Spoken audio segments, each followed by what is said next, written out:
2, 1. Hello. Now the screen goes. Okay. Hey guys, we have another weekly coming up for you. Some hot stuff matches we have arranged for you today, and also some hot stuff commentators, my friends. On the left we have Lazarus. Lazarus, how you doing, man? Hey, I'm doing good, thank you, Sierra. I'm on the left. Like I thought I'd be on the right. You know, I don't know. There's no way to visualize it there, so I'll take the left. I'll take the left. Oh, just imagine. Just imagine it. Yeah. And on my right, we have UK. Hello. Howdy, how? Damn. The interesting duo, right? I mix them very well together, I hope. Yeah, but yeah, let's just see. We have 6 matches, 6 close to 7 matches coming up for you today.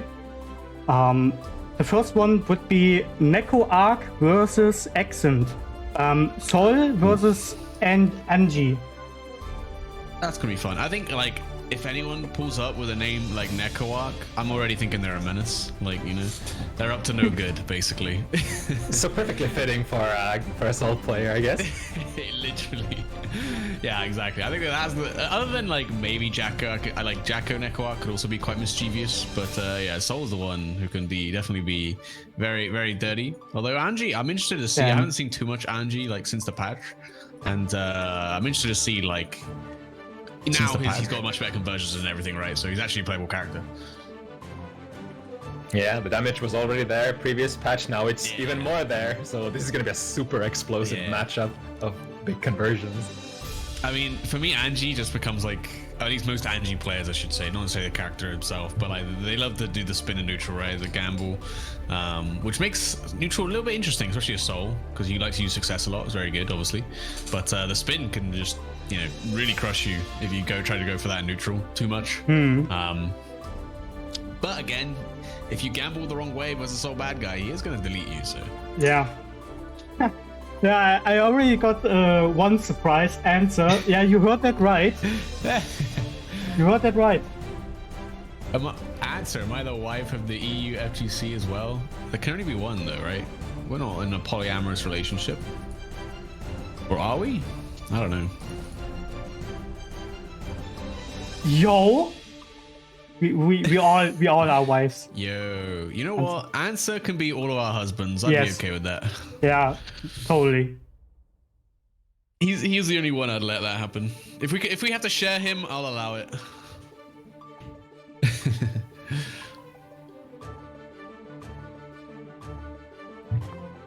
All right, I think we're just waiting for the players to pull up, aren't we? Yeah, I already love. Oh, go ahead. I already pinged them too. I think Accent should be here already. Should be Accent, right? The Accent is here. I always love looking at people's avatars and see what they did with them. It's always the most interesting thing. I think while people like the lobby itself, it could do with still some improvements. I think I actually quite like the way they set it up, the little 2D sprite-based lobbies, because you sort of recognize people's avatars, right? And visually, visually they really nailed the lobby system. Yeah. If only on the technical side everything worked perfectly, especially from the TO's point of view, has some hiccups still. Yeah, and then actually I mentioned it before the stream started, but like, look at this house, man. Like, look at this. You know, we couldn't be able to do this to this extent. Like, I mean, I love the Blaze Blue lobbies as well. You got to customize those things. Those are pretty fun to mess around with. But this is like on a whole new level. Like, this is interactable. I can go up and talk to Eddie, and he will emote to me. Like, it's mad. Ooh, I'm looking at the rest of the roster. We got especially your boy versus Volks matchup. Your boy did pretty well last Sunday on Bounty Hunters, so looking forward to especially that much today. Nice. Yeah, definitely a few good ones. I mean, we got a Sin in here, and I'm a big Sin enjoyer, so looking forward to seeing Mr. Mantis on that one versus Poke, another Angie as well. And we got a couple of what is it? Well, I can't remember the name of the character. My God. Which one? What player? It's SQ and Resell. Faust? Oh my God, Faust. Yes. That's it. Yeah, Faust. Blank for a second. I was thinking Faust is super fun stuff, and both SQ and Resell have shown some really good stuff so far on the weeklies. That's always fun. I mean, Faust players, they like if they're coming in for an exhibition, they're here to put on a show. That's what they're here for. One thing, I think I've never casted Faust versus Axel before, so not exactly sure how that matchup is gonna go. Probably. Both the characters pretty rare, so like, yeah, you're rarely gonna see them, and let alone coming up against each other. Yeah, that is quite an interesting one as well, I think, for sure. Probably gonna be about, you know, if Faust manages to get that one good item out at neutral, that sort of inhibits Axel's ability to gain access to him. That's probably gonna be good. Axel might have to be a little more aggressive in this matchup or that matchup than they usually are. Yeah, I think obviously normally Axel's the one who wants to keep you away, but he's recently got a lot more better tools to be aggressive, right? Like, I mean, the fact that his conversions are a lot better just in general, especially with the, you know, run up, like throw bait, rainwater, things like that. It's very scary, and he's always got that, you know, 5 frame 2K, and but it's Faust as well, I think, is also gonna have to make the approach. While you can just like fish for items, normally, you know, if you're playing with an Axel, if you try and throw an item, he's just gonna rinse in you, right? So yeah. Obviously, if you get a good item, that's still probably a good trade for you, but you're not always in control of that. That's the nature of the character. Yeah, both players, or like rather both characters, will probably have to slightly alter their usual game plan. And I can matchups are fun. Those are the most fun matchups, I think. Where you can't just autopilot, you got to actually use your brain. It's rare, I know, but that's what makes fighting games fun. Yeah, and those are the kind of matchups that sort of people tend to struggle with the most, because those you gotta put some work and effort into them. Yeah, exactly. Like most people, they're at their most comfortable playing how they usually play, right? As soon as you have to like change that, it's why normally people don't like playing against zoners and even grapplers as well. Is that generally facing those kind of archetypes, you do have to change how you're playing, which is never fun for most people. We also have one Nago versus Faust matchup on the roster, which is, I think, very hotly debated matchup. It's you know, a classic very high tier character versus traditionally very low tier character, but there's been some, you know, talks throughout the lifespan of Stride that Faust might actually do like pretty okay versus Nago. Then some players say that no, that's not true at all. That can't be the case. Yeah, I think a lot of it's one of those where pretty much all Nago players will try and debate that this matchup's really hard for Nago, and then every Faust player will then try and argue that no, this is really hard for Faust. It's one of those where I think both players just don't like playing it because of, you know, obviously I think the advantage for Faust in the matchup is being able to throw items and just having like, it's one of those matchups where Nago doesn't actually have the better buttons, at least for the most case. So you actually have to play neutral, which can be difficult, you know, especially for like when you're a really high blood as Nago, right? It's very difficult to you know, try and play neutral without access to any of your special moves. Yeah, another case of those, you know, have to play the matchup a little different than you usually do when you finally meet somebody who can actually do something to your neutral game. Yeah, that's another thing. Again, this comes into that autopilot-y kind of gameplay. But I don't know. Obviously, one of the things I like watching about Nago is that generally Nago players are all very different. So I haven't seen Monkey in Disguise play. So it'd be interesting to see what kind of style Nago's got. If it's more reserved or he's a bit more of that all-in trope. It'd be interesting. I think definitely that all-in playstyle got a little bit hampered with the patch, obviously being, I mean, less, a lot more punishing if you guess wrong. Oh, yeah, that's true. But go ahead. Yeah, the patch notes or the patch changes might have actually, you know, changed a lot of people's playstyles, because now you gotta consider the risk reward much more. You just can't just hammer it. on high blood, your even like a character like Faust is gonna deal some very considerable damage to you if you get caught at the wrong amount of blood. And Faust could definitely do damage, right? It just needs a little bit of a setup normally. But if he's got you on defense, and you know, again, Nago not traditionally that good on defense, has like some good buttons, sure, but you know, no invincible reversal without meter. So might have to, you know, deal with some of that command grab mix-ups and things like that. Okay, Neko Arc is I don't know where they are. The Neko Arc is a player from Middle East. Would be actually really nice that they would show up, but sadly, don't tell me it's the time zone mix-up. No, actually not. It should be that different, to be fair. I always skip like the special time code where the time zone is automatically converted to your local time zone. Also, it always says it in a doc.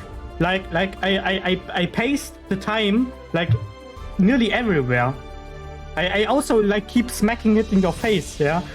Okay, no, but I mean just to be safe, of course. And I don't know, maybe something came up. So oh yeah, maybe. I think I have to supplement. You gonna step in? Yeah, I think I will step in. Oh my god, you're gonna get the Sierra Vice treatment. Let's see. I told you, those Netquark players, I mean, they're up to no good. Including being late. Are you ready? So, Anji versus Gold Lewis. Yeah, this will be a fun one. I think Anji actually kind of traditionally did a little decent in the matchup. Like, spin actually being a pretty good way to navigate behemoths. Naturally, because they got such high recovery. If you do manage to spin through one, you'll get, you know, the max punish you can. Yeah, I think, you know, the archetype that God Lewis is kind of meshes well with Anji's kit. Like, those characters who can sort of swing very active normals from very far away tend to be like pretty decent targets for the gorilla spin. Yeah, things like, I mean, like Axel being the traditional counter pick, Anji was really good for. But you know what? The thing is, he doesn't have to do that, right? He can just use his other really good buttons on that susceptible to spin through, and of course, if you guess wrong on the spin, you're gonna get blown up. Just like the original card matchup, this is also gonna be pretty explosive matchup. And speaking of, he's swinging. Okay, doesn't manage to get the hard knockdown off the combo. Big counter hit. Gonna have to burst to keep himself alive. Pulls out the minigun though. Hard knockdown, but yeah, from that distance you can't really get immediate. Ooh, 6p and fired the burst, but Sierra Vice is nowhere to be touched by that burst. Yeah. I mean, if you know, if you've seen some of these hitboxes on the behemoths, you know that they are not extended at all, and unless he's right on something, you cannot burst any of these behemoths. Run up throw, just had that drone pressure, so you weren't even going to bother teching. Fusion counter hit. That was really important to get out of that corner before Sierra managed to get that 50 meter back in there. Sort of a saving grace here, getting broken so early. Yeah, no, super gamble on the roll. The OTG should be enough. Damn, yeah. I respect the you know, the gamble on the spin, but I think Sierra Vice is just going to read that, run up through. But it's not like you can choose to sort of necessarily not gamble, because you know, Anji is just that kind of a character that, you know, has to take a lot of risks, but also very rewarding for those risks. Ooh, like case in point. Yeah. Gold burst is a risk on of itself. Oh my god. I've never seen the PRC, the fast RC even. Big behemoth though. That's going to catch you trying to run in. And nice behemoth to steal the corner as well. And now this is where it goes. The round comes really bad. But wake up parry. Okay. Speaking of those gambles, that's a lot of damage. Doesn't quite get the Oki though. Ooh, can he finish this? No, of course not. But the low will do it. Maybe a bit afraid of that overhead again. It was surprisingly a lot of hits for Anji player who already had the 100 meter at the very start. Yeah, yeah, exactly. Had that gold burst, which is pretty good because that means you're gonna get the burst back pretty fast this round, but you might not even need it if you just keep on the offense. Ooh, opted for was it a combo drop, maybe a reset? Yeah, I think gold loot, all these heavy characters, man, they always pull out your combos. You're just not used to it. Oh. It's gonna hurt for a decent amount. The positive bonus is gonna help Exent here though. Ooh, anti-air with the 5P, that's so nice. 100 meter again, of course he's gonna do it again. And Exant, another wake-up parry. I mean, he had the extra 50 in case it whiffed, right? So, not the biggest gamble, but still a gamble. Right, establishing the threat of that big reversal option very early on. Probably gonna, after those 2 reversal parries, gonna sort of linger in the back of the mind of Sierra Vice from now on. Yeah, anytime he's on 50 meter, you always gotta be worried about that against Angie. But obviously it don't lose the throws, so that is one thing. Oh man, the trade combo? No, he actually doesn't pick it up. Alright, first hit, and has the 50 meter. Okay, just working with a quarter push. Yeah, caught him low, maybe expecting the overhead. I mean, it is sort of reactable, right? But there's so many things you can do off the Fujin that actually are quite threatening now. And the round stop spin, the PRC though keeps him safe. And Sierra gets a counter hit pass, lands a spin through the minigun. Oh yeah, but it's so active you can't get the punish. Another Fujin in neutral though, damn. Kind of cool that you still managed to block even if you dance through those bullets. Oh, big close slash! I mean, hey, look, imagine if you could parry something, but it was so active that it just hit you as you tried to do something on wake up. That would be pretty nasty. That sounds like exactly a thing that Angie had happened to him in previous patches, but it never. No, it's always one of this. Ooh, good backdash. Doesn't get punished though. Ooh, 2S. Yeah, footsies. That's the most common button for. Oh, nice. The 6P. Wake up backdash though. Trading flows 1-to-1. Oh, FT. That was kind of nice. That was kind of nice. The blue RC mix-up, I've not seen that one from Golden Wheels before. Oh, big punish from the Nagiha. Could have been bigger, but the counter hit 2D, that's going to be big. Oh my god, using this PLC. Doesn't actually finish the combo. Yeah, the hard bait, giving a little bit of extra value for Exent, and now working the corner. Eugene. Let me make this happen. As long as you get that risk going, I like that jump forward from Sierra Vice though. Just fighting out this corner, pulls out the minigun, spends all the security gauge on it. That means there's going to be no drone threat. Might not even need it though. Yeah, nice. Yeah, the patience and the presence of mind from Sierra Vice, just waiting for the Angie player to potentially go for the gorilla spin. Just, you know, take an easy punish and don't have to do anything super fancy. Yeah. Yeah, I mean, doing nothing is sometimes the best thing you can do. That's what you gotta realize is that actually, in a lot of situations, especially in like Strive, where some people have got so many good burst options, like if you do nothing, you can't be punished, right? Oh, that's damage. Godless loves the corner combos. That's probably close to optimal. Very close to death. Yeah, I mean, Angie got the best guts in the game, so definitely gonna be able to survive. Any other character? Maybe not. Ooh, tries to throw, but actually he was a little bit off on the spacing. That gives Exant a big opening here for a nice combo. Could be able to finish this with super? No, yeah, maybe too high up. Both players extremely loaded. Oh, that's gonna do the trick. I mean, I like it, right? If Exant wants to gamble and spin, you got the PRC there to keep yourself safe anyway. And there's that round start spin anyway. Doesn't have the meter this time. Ooh, that's gonna finish. Punish. Yeah. Yeah, sometimes Angie players will do that. They'll try and Kara through the wake up super again. Yeah, they'll try and Kara the overhead a lot. And it's very fast, right? So it's very difficult to react to. So they'll mix it up by going for the Kara low, but that one is punishable, right? When you like that. Oh my god, that was so plus. The drone. Okay, doesn't have to deal with it anymore. But Exant hanging in there. Oh my god, that was a very nice defensive sequence. And oh, the fast slash counter hit, and he's got those confirmed Sierra Vice. Nice. It was pretty great from both players. Sierra able to keep that position, but Exant also hanging in there. Not the easiest place to be in the corner against Godless. Using FT just enough to create as much distance for themselves as possible. Yeah, I mean, that's kind of how you play against this character, right? He's the beamers, they're very strong, they're, you know, especially in the corner, but you gotta create that space with FD. And then once you do, you can look to contest, especially as like the behemoths that are super plus at a certain range can't land anymore, so he has to go for frame trap the ones that are minus. Ooh, what's this? Mix, that's what it is. Oh, I think I've never seen that option before. Should be enough with the wall break. Yes, indeed. Yeah, it was cool. The Shih Tzu, the butterfly, into like the hot PRC. I've never seen that either. The thing is with Anji mix-ups, I think Anji's base kit is kind of a little lackluster on the mix-up side, so you're gonna have to do like shenanigans like this to throw the opponent off guard quite often. I think that's what makes the character so interesting, though. Is like, he's got so many cool options, like depending on when he RCs and things. It's just the problem with, this is an exert, right? RC is very expensive in general, like 50 meter. Unless your positive bonus is like, most of the meat you're gonna get in that round. Good job for Accent not being held up in the corner. In fact, gonna get very close to a kill. Sierra, 50 meter loaded. Yeah, both are 50 meter. Didn't want to be also great air to air. That was jump B conversion! Full conversion out of jump B for Sierra. And beats the reversal parry as well. Oh, the behemoth frame trap not gonna be enough. Another, maybe he's gonna go for the parry. Oh, the frame trap. Maybe wanted the 2P there. What a beautiful round for Sierra Vice.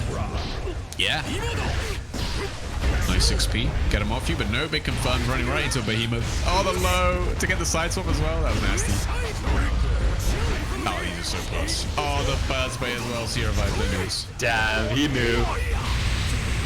The minigun! And the gut skill, yeah. Yeah, that's so smart. You just mentioned it, that Anji's got some of the highest guts, and it's a great way to kill some guts with a, massive minigun. Yeah, I think no other conversion might have been able to finish in that point, so very decent showing of situational awareness from Sierra. Oh, interesting, just crouching under there, so the jump heavy completely with things. Yeah. Very interesting. Oh, the drones were punished, but I don't get too much. Oh no, I think maybe he wanted to parry that got crossed up. There's the parry. So it's 100 meters to be super plus. Ooh, I think that's gonna hit. Yeah, he did it right back. He did it right back. You kick. Oh. The run up close slash. I respect it. You know what? The throw was very scary in that situation. Good chase. Already very close to the corner. No conversion of that 2P. Oh, that running into these behemoths. Don't do this, Sierra. We got the prey locked and loaded in the corner. Oh my god, if I found a full churn, I think he died. Alright, that was valiant effort, but you can only do so much with that amount of life. If you basically, in this situation, if you block anything from Sierra Vice while they have the positive bonus active, you're probably not gonna wake up from that block string before you get chipped out, so... Yeah. I mean, it's Strive anyway, in general. You should probably gamble on your first wake up if you're gonna do it at all, a lot of the time. Just for risk, right? Like, it's better to get blown up in the first hit by guessing wrong than it is to get blown up after blocking 3 close slashes, It's a very Guilty Gear-esque feel. Oh, these frame traps with the behemoths. I think maybe Exan's looking for a spin through the behemoths, but Sierra Vice is just frame trapping with the ones that just hit a little bit faster.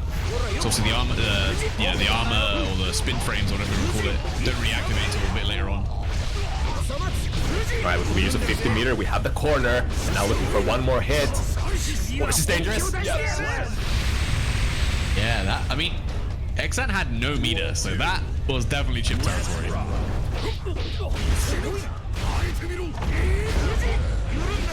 Ooh, the hell, Kuzin. Big duty, alright, this will go into damage. Can get a wall break here if they want to. I think we keep the corner, however. Kara low does land, it doesn't beat a PRC for the combo, but gets the scramble afterwards. Gonna get the super knockdown, and Exan's still alive. Still 4 games down, but it's gonna be a start to come back. He spins, he spins, he spins, he spins. Yes! The big gamble, spin on your own Oki. Just completely sure that Seattle Vice is gonna fire something. Yeah, that was hype. I respect it. I respect both the wake up super and the spin. I mean, he had the PRC anyway, so if it didn't activate, you know. These jump Ds, man, they're so threatening. The drone, the approach, yeah. Ooh. Luckily, Seattle Vice doesn't have the super here, so Exen's somewhat still alive. But wait a second, interesting angle to hit that. Yeah, that was really hard to pick up from that. Like on grounded, counter hit for Fujin, quite easy, like confirm. But out of the air, yeah, couldn't run up to get the close slash. That was a bit difficult. Yeah, I don't even know how to make that conversion work. That's like such a classic Guilty Gear ability. Being able to flash confirm out of those stray hits, super important. I mean, the only way you really learn how to do that is like you just play the game so much that that's happened more than once. Like if that's happened 10 times, you know exactly how to pick it up. But when it's the first time you see it, you're like, oh damn, how do I do this? 10 times or 10,000 times. Oh my god. Okay, he's still got the finishing hit. That still did so much damage. Kara low and... No, not enough. Oh, again! It covers also the Abara 2P. Yeah? I mean, it loses to wake up throw, right? But if you're not afraid of it, then, you know, fair enough. Oh my, the trade combos, we got those as well. Again, very keen sense this game for Exen with the gorilla spins. Yeah, gorillas spinning. You do be spinning, it is working more often than not gonna lie. Oh, never mind. Oh, and he's wake up parries as well as the guard crush too. Oh, managed to go through the security from this time though. Yeah. Once he gets the hit, it's pretty invulnerable for a lot of the duration. Oh, the low, and that's going to be it. Sierra Vice on set point. It's a big do or die for Exent. Yeah, that low behemoth is so fast, but it is like, you have to be point blank. So if he's right next to you like that, again, you got to block low, man. Good challenge. Oh, are they going to recover in time? No, sir. He did it again. He did it again. He got punished like 8 times and then he did it the 9th time and it worked. Damn you, Sierra. I think it is a case of one of those games where even though it's like 7-1, that was surprisingly even surprisingly even for the score. Exent just didn't manage to get the finishing touch in a lot of these rounds. Yeah, a lot of them. And it's just dealing with the goal lose pressure. It's just, you gotta get enough practice in it before you can do it reliably, right? And in some situations there is no reliable way. You gotta gamble. And, yeah, I think that's a very good analysis of the situation. Even if you basically know the RPS perfectly, it's really hard to come out of that corner pressure from Gold Lewis alive successfully. Yeah. I mean, the whole point is you just don't get yourself into that situation in the first place. But, you know, it's easier said than done. Yeah, especially when you're a little more closer range-oriented character, such as Anji. Yeah, and Anji's a little bit too slow, and he can still get with punishes with Fujin and stuff, but in general, the game plan versus God Lewis would be to, you know, sit and wait for something to whiff, and then look to get your offense running from there. Because obviously the Behemoth's very good neutral tools, but on whiff, just like leave you very wide open. But Anji, again, a little bit too slow to really punish those as well as you'd like. Yeah, right. In my personal experience, I get very easily autopiloted when I play against Anji, and I don't know why. Everything span through. Yeah, but specifically on this matchup, I just like, I don't know, when they start like pairing through my JDs, or my other moves, like in the same rhythm, in the same pattern, and then I don't know, I just stay that way and don't try to adapt, and I don't know why. I don't know. I just keep punishing in the same like situation, and then I wonder, why am I so bad in this matchup? And like this is like one of this matchup. Yeah, muscle memory things are hard to override. Yeah. Yeah, it's like Alright. the hardest part about fighting games, I think, is like overriding your own like autopilot. Mankind knew that Jumping into the next matchup of the evening, Captain Facepalm Jacko versus Hulz Potemkin. Very classic example, Grappler versus Zoner. Damn, by the way, wait. they joined without me pinging them. That's top tier. Beautiful, beautiful. Yeah, beautiful. That's what we love to see. No over sleeping. Here on time. You said Zoner versus Grappler. To me, I'm looking at. I'm squinting my eyes really hard. I think it's Grappler versus Grappler in my opinion. True. But except he doesn't have to grab you to get a win condition. She just knocks you down and then in the corner especially. One of these grapplers will gain access to the opponent a little easier than the other. Yeah. This is gonna be the crux of the matchup. How does Potemkin deal with the incoming minions? Because it's not like you can avoid them. Yeah, I mean, he's got Hammerfall, but the one hit of armor is just not good enough a lot of the time. But once you're in, right, I mean, Jacko, no invincible reversal without meter, and generally going to be struggling a little bit. And there's the flick actually really good on the JD. Tries to gab with the heat knuckle, but just gets one up thrown for his troubles. Yeah, I think clutch flicks are what's gonna sort of make or break a lot of these interactions. Yeah. I mean, can you flick minions? Oh, heat knuckle's pretty good too. Yeah, can you flick minions? I don't know actually. Are they projectiles or are they like physical attacks? You can't flick them? Damn. That's harsh. Another heat knuckle though. That's two. You got one more. Oh, you're dead. But again, it's fair that this happens because Potemkin has to work pretty hard to get in that position. Yeah. I mean, once you're in it, right, it's very difficult to get out. But that's kind of the point. That's the character archetype. Oh my god, the Kara heat knuckle. That was brave and pretty stylish for no reason.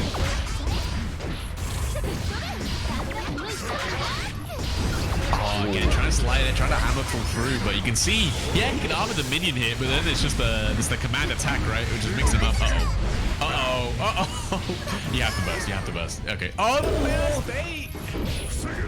Not enough, though. It's really hard to convert and burst bait off of JDs like that. I mean, yeah, there's something magical, something mystical about it. It's even if you practice it for such a long time, it's still so hard to pull off in that charge 5D sequence. My man just did close slash, heavy slash into super. Like, it is a command grab, but there's a big flash. I mean, actually, wait, it's not frame 0 anymore, is it? No, it never was, right? You can always jump it. Yeah. Oh.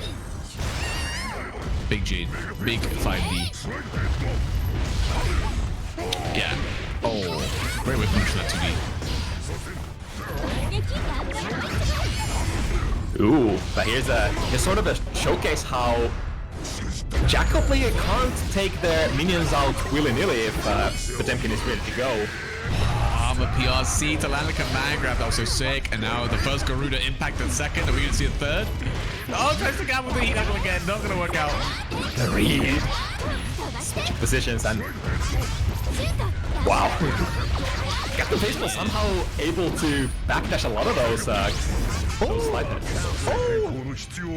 Yeah. It's quite consistent if you own reaction. And depending on the character, it can be a better. It's a lot better than blocking it. Yeah, for sure. Oh, the whip punish with the minion command attack. Let's go. Mega Fist doesn't care though. Uh-oh. That's weird. Yep.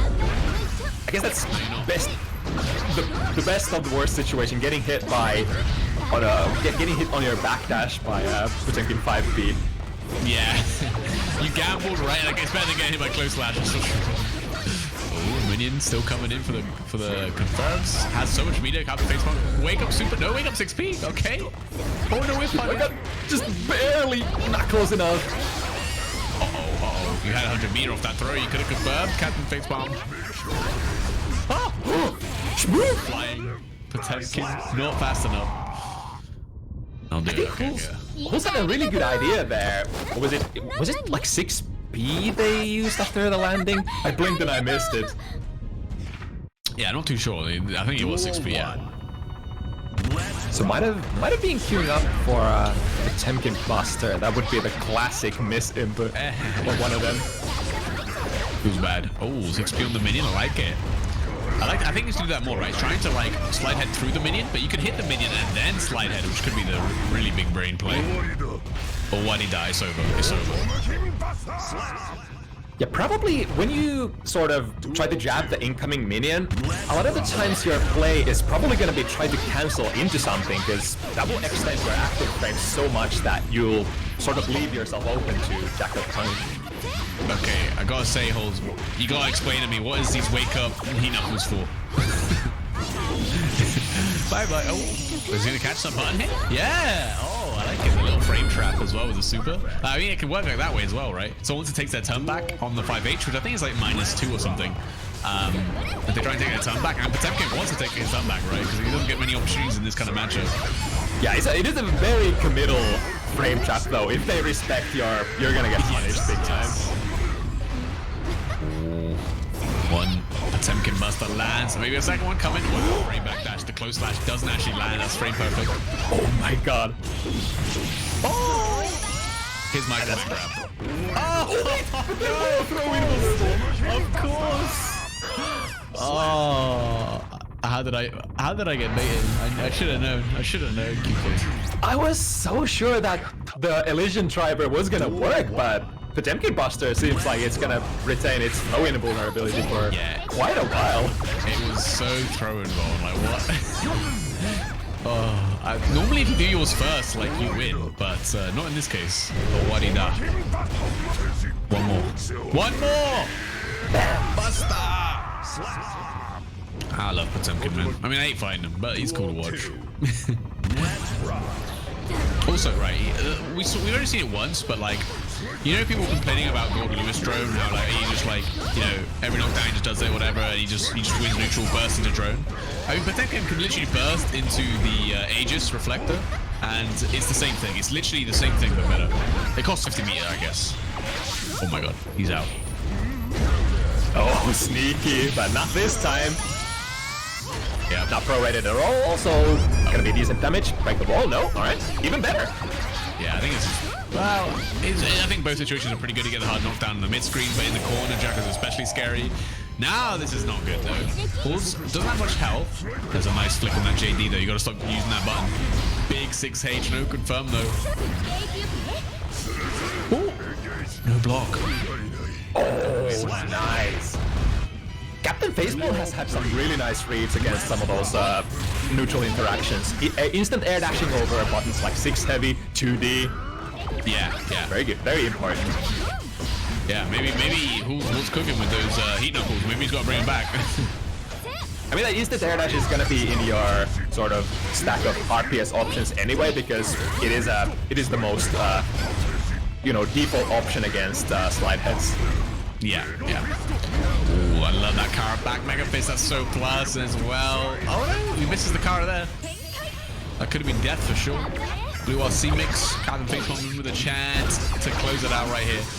The armor though, but the backdash. Damn, it was so hard to see during the slowdown. You could have maybe caught a glimpse of Jacko being airborne. Bust? Yeah, easy bait. Yeah, it's one of those situations where you kind of have to try, but the opponent also knows that you kind of have to try, so... Yeah, I think there's no way out, basically. If you get out of that situation, you're kind of messed up, as far as I'm concerned. These minions, man, they're so annoying. But no more minion gauge, gonna have to chill out for a second, which is exactly what blocking gets you. Oh my god, the Garuda impact, the JD. Was that still plus? Oh my goodness. Alright, good challenge. Yeah. And here the party starts.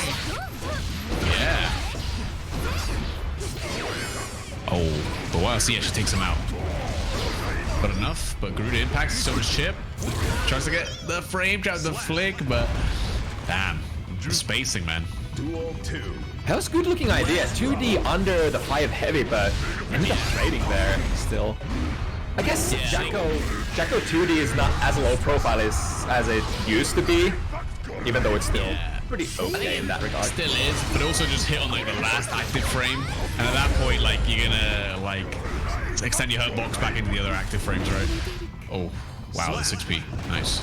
Damn, that was the right read for Captain Facepalm. Usually, Garuda into Garuda, you can definitely jump in between, but choosing to sort of escape the corner and not being able to attack pulls on the way out. Oh yeah, I mean, yeah, Garuda on whiff is still pretty good, so you recover pretty fast. Not gonna be able to punish if you delay anything. Nice read on the instant air dash with the heat knuckle. Look at the damage, man. And still in the corner for the mix-up. Hedo. Bends the burst, doesn't want to deal with any of the mix-up. I think maybe Captain Facepalm should try and like keep his distance a bit better. Maybe play that certain game, but these slide end PLCs are so sick. This should work out. Yeah. Nice. Timer. They're still gonna be very careful not to get even touched by like 2B or 5B from Potemkin. Yeah, you know he's gonna mash these. You know he's gonna mash these. Uh-oh, Garuda though. Oh, I love it. Just goes up with the 5k, catches the jump. Oh my goodness. Round start 6p. You hate to see it. Again. Yeah, I saw that from a mile away. He's kind of cooking, man. This Potemkin looks terrifying. He's cowering these E-knuckles. I've never seen someone do it so consistently. You're dead. 6H. Boom. Ooh, this is very consistently dealing with the stuff that Captain Facepalm is producing at neutral. Yeah, I mean, the neutral game's really good, and his offense looks like impossible to deal with. I can't lie. Oh my god. You ran 6H back to back. Why is Halls waking up with 6H? That's how you know he's feeling himself. Ooh, barely getting there with jump heavy before the upcrap goes active. Oh my god. It's dead. He can't keep getting away with it. Slide PRC. Potemkin Buster. That's so many times he's done that now. Again, round start 6B. Jacko has so good buttons at round start, but a lot of them are high profile, so 6B kind of... That was the fastest game in history, man. Yeah, Potemkin. couple of them good old grabs and... It really is that easy, huh? Oh my god, how did he... I was about to mention, you said about the round start options. I was like, yeah, I think Captain Facepalm has to do some 2D round start so he doesn't get 6-speed anymore. And what was Halls' round start there? He goes for Kara back Mega Fizz to beat out the 2D. Jesus, he's too big brain. Damn, how is Halls just avoiding everything at neutral? I don't know. I think Captain Facepalm's a bit lost right now, and I would be too. This guy is a monster, a menace to society right now. Armor means the minions don't go away. They're still there. The slide head, the arm works how? And the backdash, man, getting caught by that close slash. At the start of the set, Captain Facepalm was pretty successful at dealing with those slide heads, but now towards the end, they're just... Oh, I said that, that's a perfectly timed sequence from Captain Facepalm. This is What? There's no way. He just did empty. He just did neutral jump Potemkin burst and it worked. How do you stop him? How do you stop him? This kind of gameplay has to make Captain Facepalm second guess their options so much. And once you start doing that, is your whole sort of momentum crumbles. Yeah. I mean, look, I'm second guessing myself watching this guy. I'm not even playing. I'm like, maybe I won't ever. Maybe I shouldn't play Strive anymore if I have to run up against this guy. Goodness, but that's okay. Captain Facepalm now, but yeah, still fighting back. Damn, an IB on the forward Mega Fist, but no punish. You gotta be ready. Wow, so far away. Those are big hands, man. Those are some big hands. Yeah, multi-hitting jump heavy, doing good work there.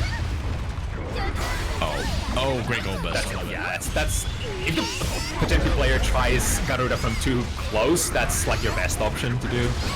Yeah. But so much it did, I guess. Ouch.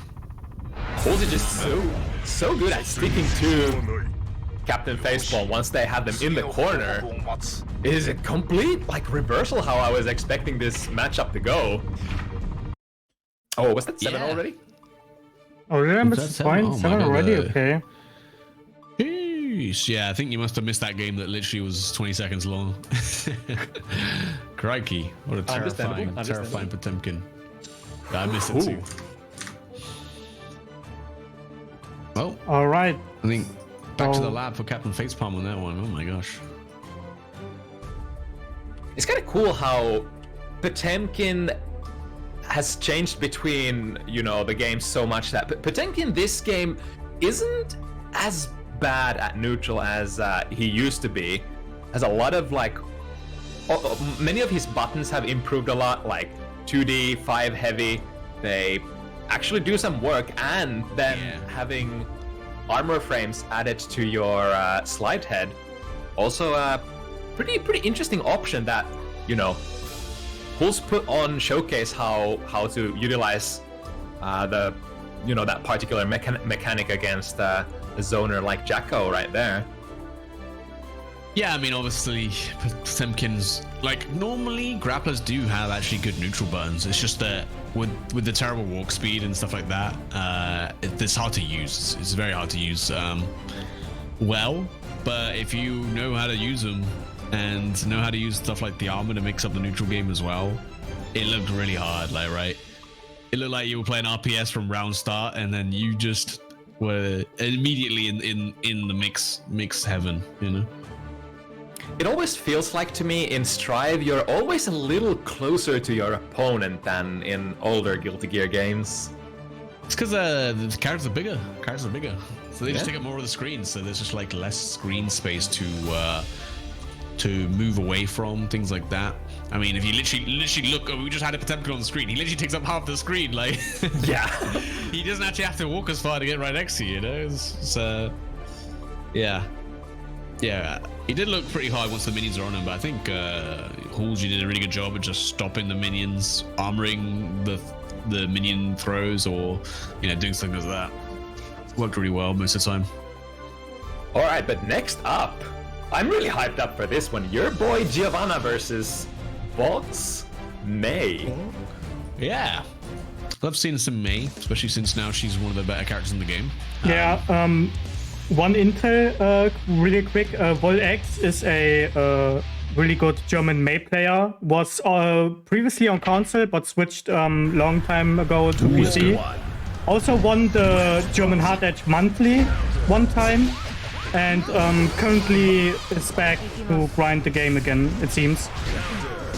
Love to see it. Let's see what this May's cooking. Oh, immediately trying to cut Kara. Dash cancel that 5k into the throw. And your boy, though, was ready with the back dash. Now got the corner control.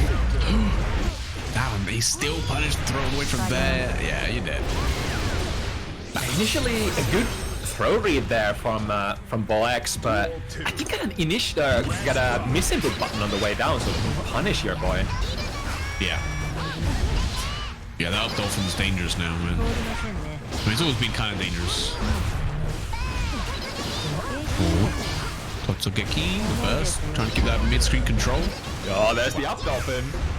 What's up, Dolphin? Oh, great 6p on the Dolphin, though. Up Dolphin versus Up Dog. Who's gonna win? What moves Up Dog? I guess. Oh, I don't know, actually. This one. Yeah, I was actually gonna say, yeah. It's not Solid Center, I can't remember what it's called now. But, yeah, the roundhouse. Oh, wow. Reversal Dolphin. They May players, man. Why they do it? Like, surely it can't be good. But they do it anyway. I want to say that was like a big read that your boy wanted to cancel into the spiral arrow for plus frames, and you can interrupt that. So if you're sure, just you can use even a pretty slow button. Anything that gets you a big starter, I guess. That's kind of what I mean, right? It's like, if you're gonna interrupt the pressure, surely there are better buttons to do it with, you know? Dolphin does not give you much on hit. That's true. Better on hit now, of course, but still, it's, oh my, great air to air, and May still got those plethora of amazing jumping buttons. I think lucky there for your boy, because Ball X dropped that combo, might have been really close to a kill, especially with 50. And now, living to tell the tale. I got pressured versus Mei in the corner, and I survived. Yeah, not everyone can say that. Not everyone can say that. But when she's got that good spacing, especially with Giovanni, when she's got that good spacing and she's just holding that 6S, oh wait, I'm not spectating. Let's go. Hopefully I'll jump in back in the next one. Oh, the Force Slash so active there. Bumping a burst out of Ball X. Oh, but great backdash baits the throw attempt and straight into the super. Gonna deal pretty decent amount of damage while unskilled. Yeah, I think this super is one of the highest damaging in the game by far, which is always very surprising to me. Oh, just shimmying that 2S. Still not biting on the throw, but the tap does. I mean, I swear Giovanni's is faster, man, than everyone else's. That's not just me, right? Even if your frame data is identical, it's all about the recognizability of your animation as well. So if you have one character that is slightly not as recognizable as another, it might as well be faster. Yeah, I mean all the 5Ds do have that like orange flash, of course, but in general the animation's easier to look at. So yeah, you're right in that respect, because the orange flash doesn't come in frame 1, whereas the animation does start like frame 1, you know. Very nice. Crystal wall break. I think Mei's 5D FRG is also a demonic one. It's the range on it is like deceptively long. Duel 3. Yep. I mean, Mei, the more iconic duo, Mei and doing jump back heavy slash. Yeah, a big classic. Even though she's not necessarily as strong as in previous games, still very iconic options. And then counter hit, you get pretty decent conversions.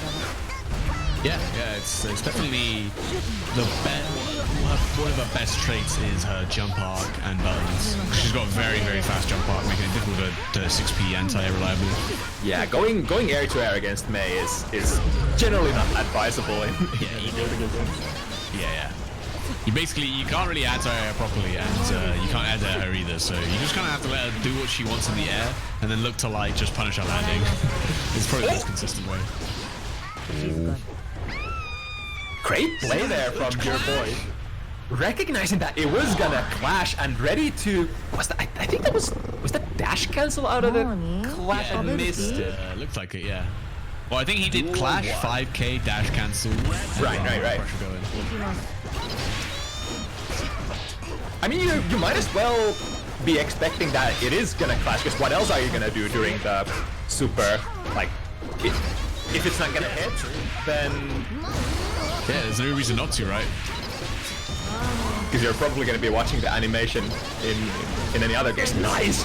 Places the 2D right there for X to dolphin into. Yeah, very good. Still an incredible button. They did touch it a little bit, but it's still very much usable. Nice, get the side switch. Might have the 50 meter to finish it right there. Yeah, so you shouldn't take the positive benefit for yourself, but I think your boy's pretty happy with that, right? You got the extra 50 as well. Oh! Your boy really loves that air super, man. I think all Geo players do. It's a really nice option, especially at the end of the round. If it's blocked, you're gonna be plus. If it whips, you're pretty fast on recovery. So requires really specific methods to counterplay. AKA standing in the right place. That's hard. Yeah. Your boy closing in. Good use of FD. Pushing your boy away from that boxing initially, but yeah, finds the jump in anyway.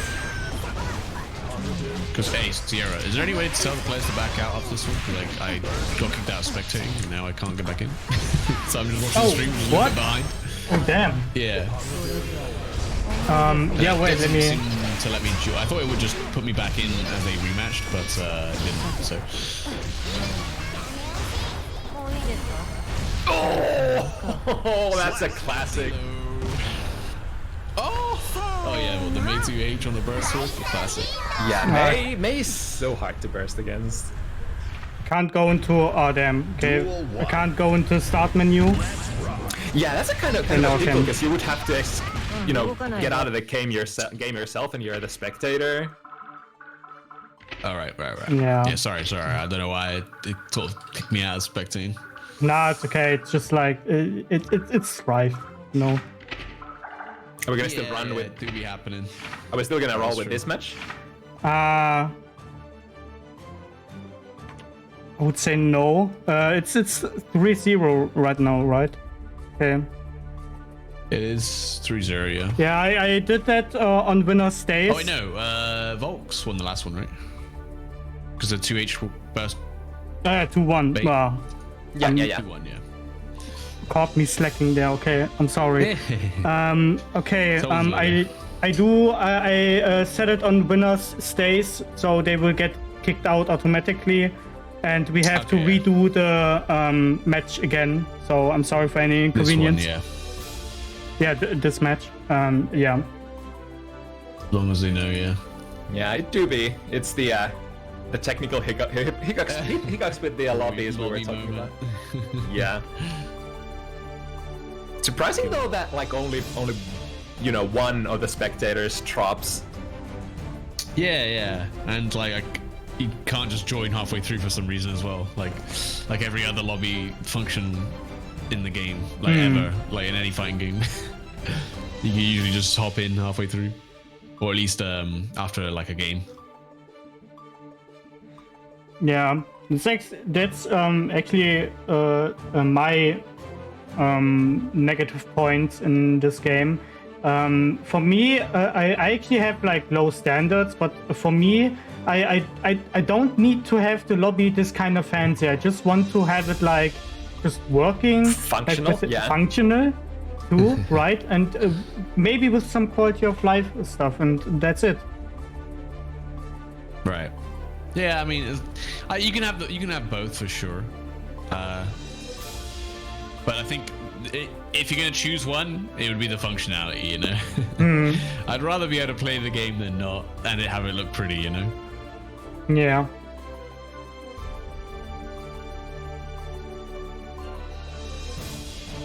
It's one of days, right? I think Yeah. you did just it. Unless you didn't save it, I don't know. No, it's had Windows Day, so okay. It will be out in a second. Sweet. Yeah, of course, that particular game was gonna be like super to the long last. clutch, probably. Yeah.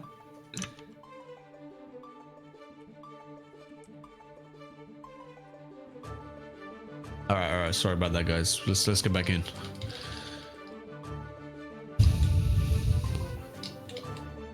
Doo-doo.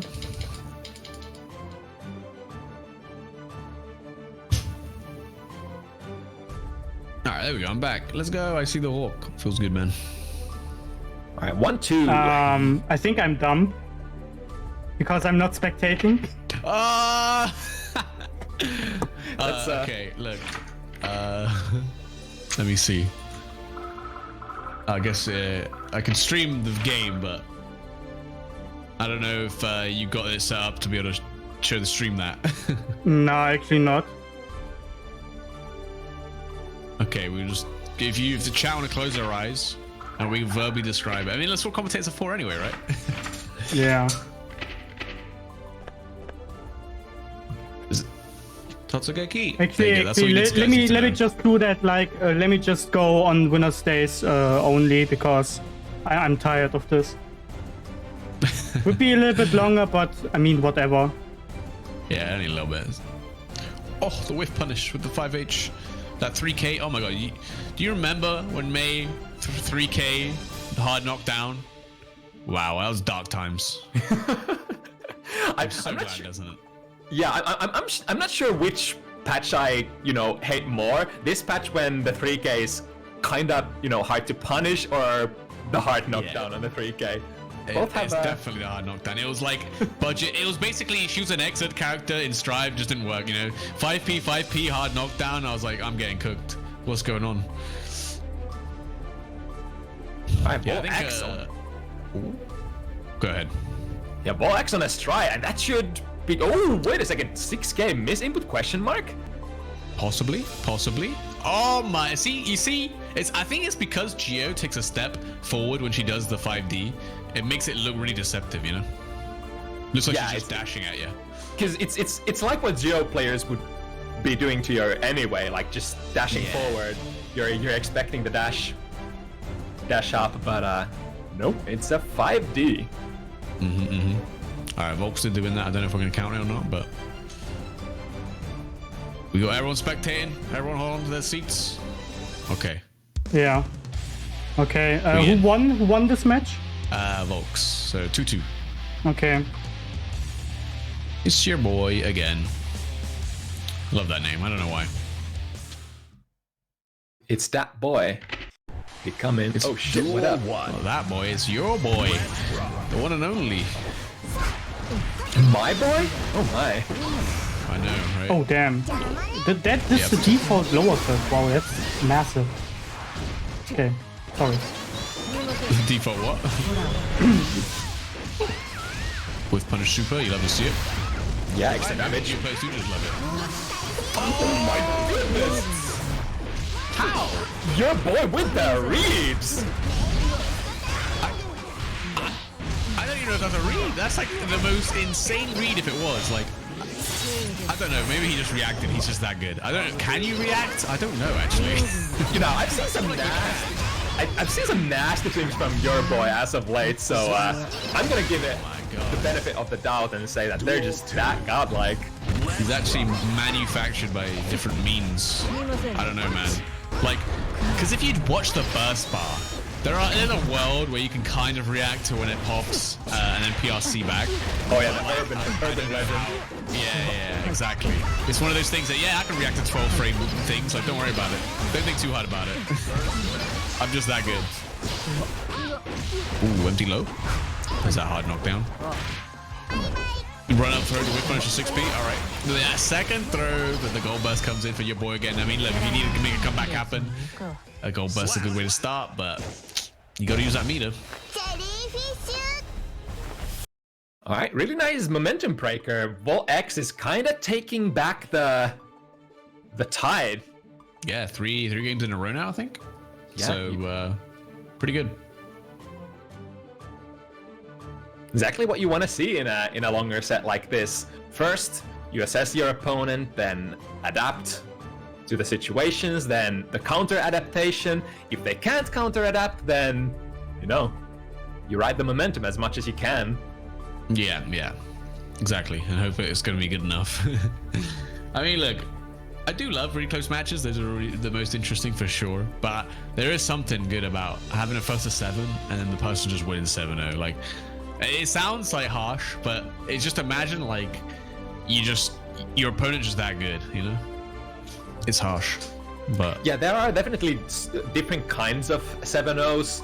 Yeah, exactly. There can be those where you just sort of out skill level your opponent, but there are also 7-0s where the players are relatively close in skill level, but one just displays so perfect execution of the matchup that you have no choice but to be in awe.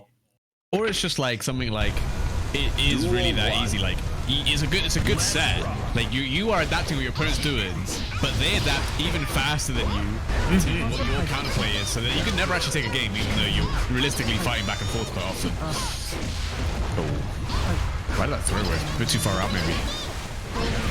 Otsugeki. Oh, run up DP. Oh my god, you can't even DP this character. I forget. Oh, that's tough. That's tough. Good idea though. Even a trade on the GeoDP usually in Geo's favor. But, yeah, usually, but not against JH. Yeah, that's a rough one. Again, yeah, I do like the DP though. So mix it up right. Do something different. Try and challenge with a different button. Frame trap for that too. D wants to burst your boy again right away. Again with the DP, it really be kind of like a 6p plus. Yeah, they actually is. It's 6p hard mode. Like, it's a little bit harder to do, but the reward's better, so you may as well do it. Ooh, speaking of anti-air rewards, yeah, just take it easy. RC in the air. Yeah. You do not want to drop that and let Volks live with like 1 HP, and then he comes back and gives you the business. Ooh, great read there. Jumping over 2D from Gil. Ouch. Ouch. When they do that fully charged 6H and then you lose like 10% of your life goes away in one button, I'm like, ow. Nice PLC, getting the air throw. Nothing you could have done about that. Stuck in the air dash animation. Plus frames, catches the back dash. Well, that combo, but yeah, no possibility to confirm. Wake up super low. Not going to be a regular wall. Scum dip. Oh, yeah. They're so dead out of that 6-heavy counter hit. There was something comedic about having the PRC and then you just react to your opponent like doing anything, and it's just a big, and the button he chooses is 6H, you know, could have done anything. Wants to bring down the pain. Your life ends 15 now. frames from now on. Yeah. I can't remember how fast it is to charge 6-heavy, but well, that was uncharged, but charging, I think it's like 30 frames. Let me check. Actually, 30 frames sounds kind of short. yeah, I think it's much slower. It's very reactable. The trick is, of course, they can let go at any point. Yeah, and that's phasing, of course. Oh, what disaster of passion's been playing. That's why I'm losing my mind. Any touch. Split the 50 meter. Keep the game in the corner. Oh, nice escape though. Alright, chat, double checked. 40 frame start. Oh, nice. The DP actually working that time. God, that's so much damage. Granted, this is a super finisher, but yeah, 6p anti-airs definitely don't yield as much as that did. Nice. Yeah, really good. Poking out the Dolphin, the 2D there, that's going to be enough. The flat damage from the wall break, just going to be able to crush through May's guts. Oh, wait. Was he still airborne there? Yeah. 3K? Damn.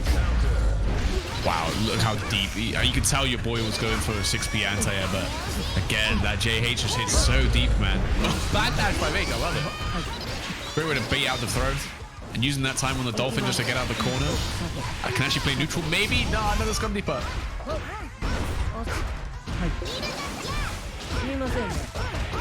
Alright. Okay. Your boy momentarily manages to get a little bit of real estate, but Volk's just ready to strike back. Oh, backdash Dolphin, man. It will whip punish anything you want to do. Anything. Yeah, you see, your boy is trying to get some amount of distance between the two characters, but every time, it's either if it's not the Dolphin, it's 3K just chasing you down. Exactly. Can't backdash away and block the Dolphin. The 6p to be out of 5H. I'm surprised that one, to be fair. There's that big 2D counter hit. Ooh, I like that. Side switch. Yep. Oh, too high. No, it doesn't work. It's too high. It's very downwards oriented, and now Volks. Potentially with a kill here, yeah? Your boy has to burst. Oh, no, the trade. Are you kidding me?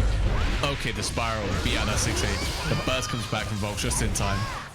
Both want to take a life here, your boy. Just wanted to fish it. JK, so good.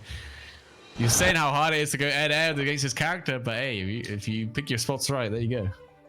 Yeah, I think Mei traditionally is, you know, big hitboxes in the air, but the downside is her startups are a little on the slower side. So if you want to challenge air to air, you usually want to go to a faster button, and I think that was Jump K there, yeah. Yeah, that was a lot. Very smart.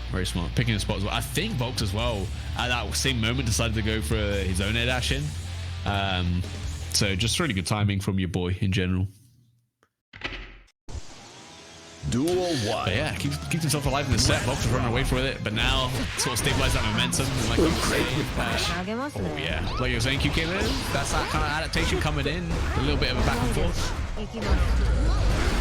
Wow. 2D smoking that 6p attempt. Ooh, with punishing super. That's kind of clean, not gonna lie. I mean, we've seen your boy do that a couple times now, so it is intentional. We promise. Oh, going this way. I still picked it up. Oh my goodness. Are you kidding me, man? Are you kidding? Why is that counter hit DP just like keep them in the air for like 50 seconds? And that's why they do it. Yeah. Oh, yeah. speaking of other things that Geo players do. 2D, baby. Pretty good. Pretty good. Totsugeki, the up dolphin frame trap doesn't actually bite, but still bursts anyway. Oh my. The raw dolphin hit. The RC. So much damage. Bam. Yeah, with the super, that would have actually been a kill. Now your boy. Yeah. Oh, look at that. So fast and whiff. Yeah, plus on whip, baby. And it's double tricky because you don't want to try, like, if you're sure that it's gonna whiff, you don't want to try to whiff punish too early. You might actually clip yourself on the active frame still. Swing into it. Yeah, it's one of those where they spend 50 meter, you just respect it, you know? Let it rock, let it rock. Oh, tries to dash up for the throw, but Volks with a really nice back punishing. Jump heavy from May, actually ending up dodging the DP from Geo. Hey, you know what? Kidding me? That was nice. That was very nice. That's not going to kill, though. I mean, we were saying this, right? May very hard to anti-it, but if you wait and try and punish our landing, just like what your boy did it there, you can definitely find big punishes like that, especially with a button like 2D. And your boy, again, keeping himself alive. If you're standing in the perfect place at a perfect spacing, then yeah, it's not a new thing, not a new concept in fighting games to go for a low-profile move and just set out the big boxes there, waiting for them to land straight into it. Yeah, yeah, super smart. Really good spacing in general. And your boy slowly adapting to the main matchup for sure. I wonder if it's, you know, I'm seeing very little 5-heavy fishing from our May player here. I wonder if it's just because Geo's like maybe 2D just sort of triumphs over the 5-heavies so much, or maybe could just be a playstyle difference as well between other May players. Yeah, as well, possibly. Totsugeki, big whip from the dolphin to soap. Oh, the PRC to bait that burst. That was kind of clean. Volk's getting a lot of momentum for himself now. Not enough to kill. I think 6H might have done it. Dolphin not enough though. This would be the nuttiest comeback. Oh, but a little too far away. It's very much possible with a comeback. Spinning that 50 meter. Oh, wow, 6 Ps the frame trap attempt. Damn, I didn't even know you could do that. Did that beat the Opdog there? I think your boy had to have delayed it quite a bit. Yes, which is a normal RPS interaction. Depending how much, you know how fast your opponent is going to be mashing, you would of course delay your frame trap as much as or appropriately. Oh, he read that, but nearly. Yeah, I think Volks delayed it a little bit longer than what your boy was willing to bait it for. And you're not dead, are you? Yeah, again, Geo's a little bit too tanky for that. Oh, Jesus, it's kind of close there, your boy. Gonna have to make another spectacular comeback. 5 feet. Good check. Good check on the dash. If your boy gets the throw there, like, the momentum can start spiraling out of control. So I really like the decision from Volks to just make a decision nice and early and be like, look, if you frame trap me now, GG's, you know. But if I land the 5P, you lose. So. And it's probably not just, you know, blind mash either. Probably some sort of a fuzzy mash timing there from Volks. Which is probably why your boy was reaching for the delayed up dog earlier, trying to sort of find the timing with which Volks is pressing buttons. Really, you know, pressure 101. Yeah. Your opponent's always got their own rhythm, especially on defense. So it's up to you to break that. Ooh, big JH. Gonna force Volks to burst. Trying to play these footsies. That 6H just charging it in neutral. I mean, look, it's a ballsy play. And your boy was ready to whip punish as well. The low. Because our knockdown keeps the corner trying to run up the air to air. No way. Once again with the quick air-to-air challenge there, especially dangerous in the corner. Yeah. Oh. Good punish. I mean, it's hard to punish. It looked very hard to punish. So getting anything there from Volks was very good. Oh, frame trap. And now with the corner, your boy, 50 meter. And is it gonna kill? Doesn't have the load on. Yeah, the no buff, and May is just so tanky when she gets down to these 1 HP scenarios. Totsugeki, that's plus, you hold it. The throw on the dash cancel 5k. And your boy leaving it out once again, 5-5. Yeah, pace of the match so fast, you're not gonna react to those dashes for the most part. Yeah. Just gonna have to guess. Yeah, exactly. Like, Gio's dash cancel 5k is just a menace in general, right? So it is not easy. It is not easy to check. Very much a guess a lot of the time you do it. All right, back to 5 each. It's getting exciting. Duel 1. Heading into the championship rounds. Yep. 5-5, 2 games. At least left 6 each. After Dolphin block. Okay. What's your boy cooking? No way. Mix it up. Damn. That was nice. That was nice.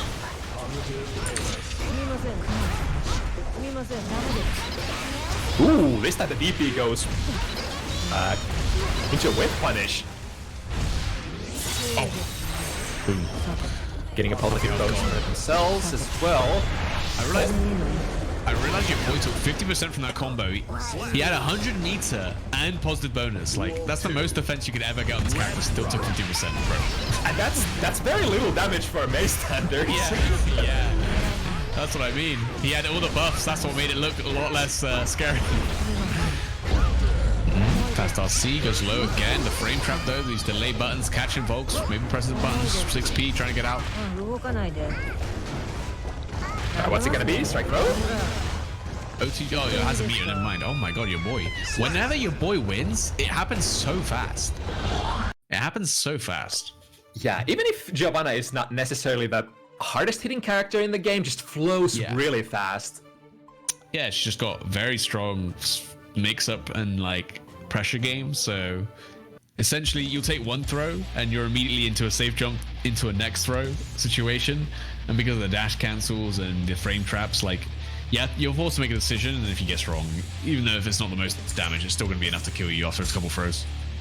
Plus, I think a lot of her routes just don't last for that long, unless it's the big one, the 2D counter hit. That's kind of a juggly route. And they like wall, coast to coast, like with the JHJDs and stuff. Yeah, that's funny. Oh, I think maybe you look for a DP on that JH, but unless you're like 100% ready for it, it's hard. Right, into the corner you go, trying to FD Archeo player out as much as possible. Throwing him back into the corner though. Very scary situation versus May. Gonna be enough. Has the super as well for the hard knockdown. And now, you know, throw kills, I think. So you're guessing. Oh, so brave. Yeah, he ran up so far for that QK.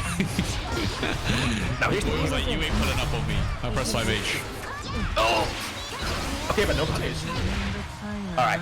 It was super important for Ball X to sort of get to keep that burst for this next round if they want to get a little bit of extra value.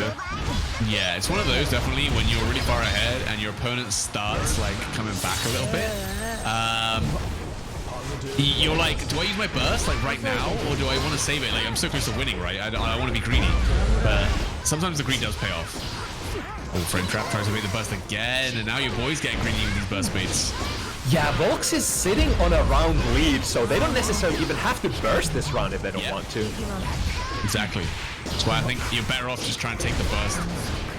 Ooh, actually got the punish on the 3k this time. The dash up low. There's the burst from Volks, of course. Only needs to find one more hit.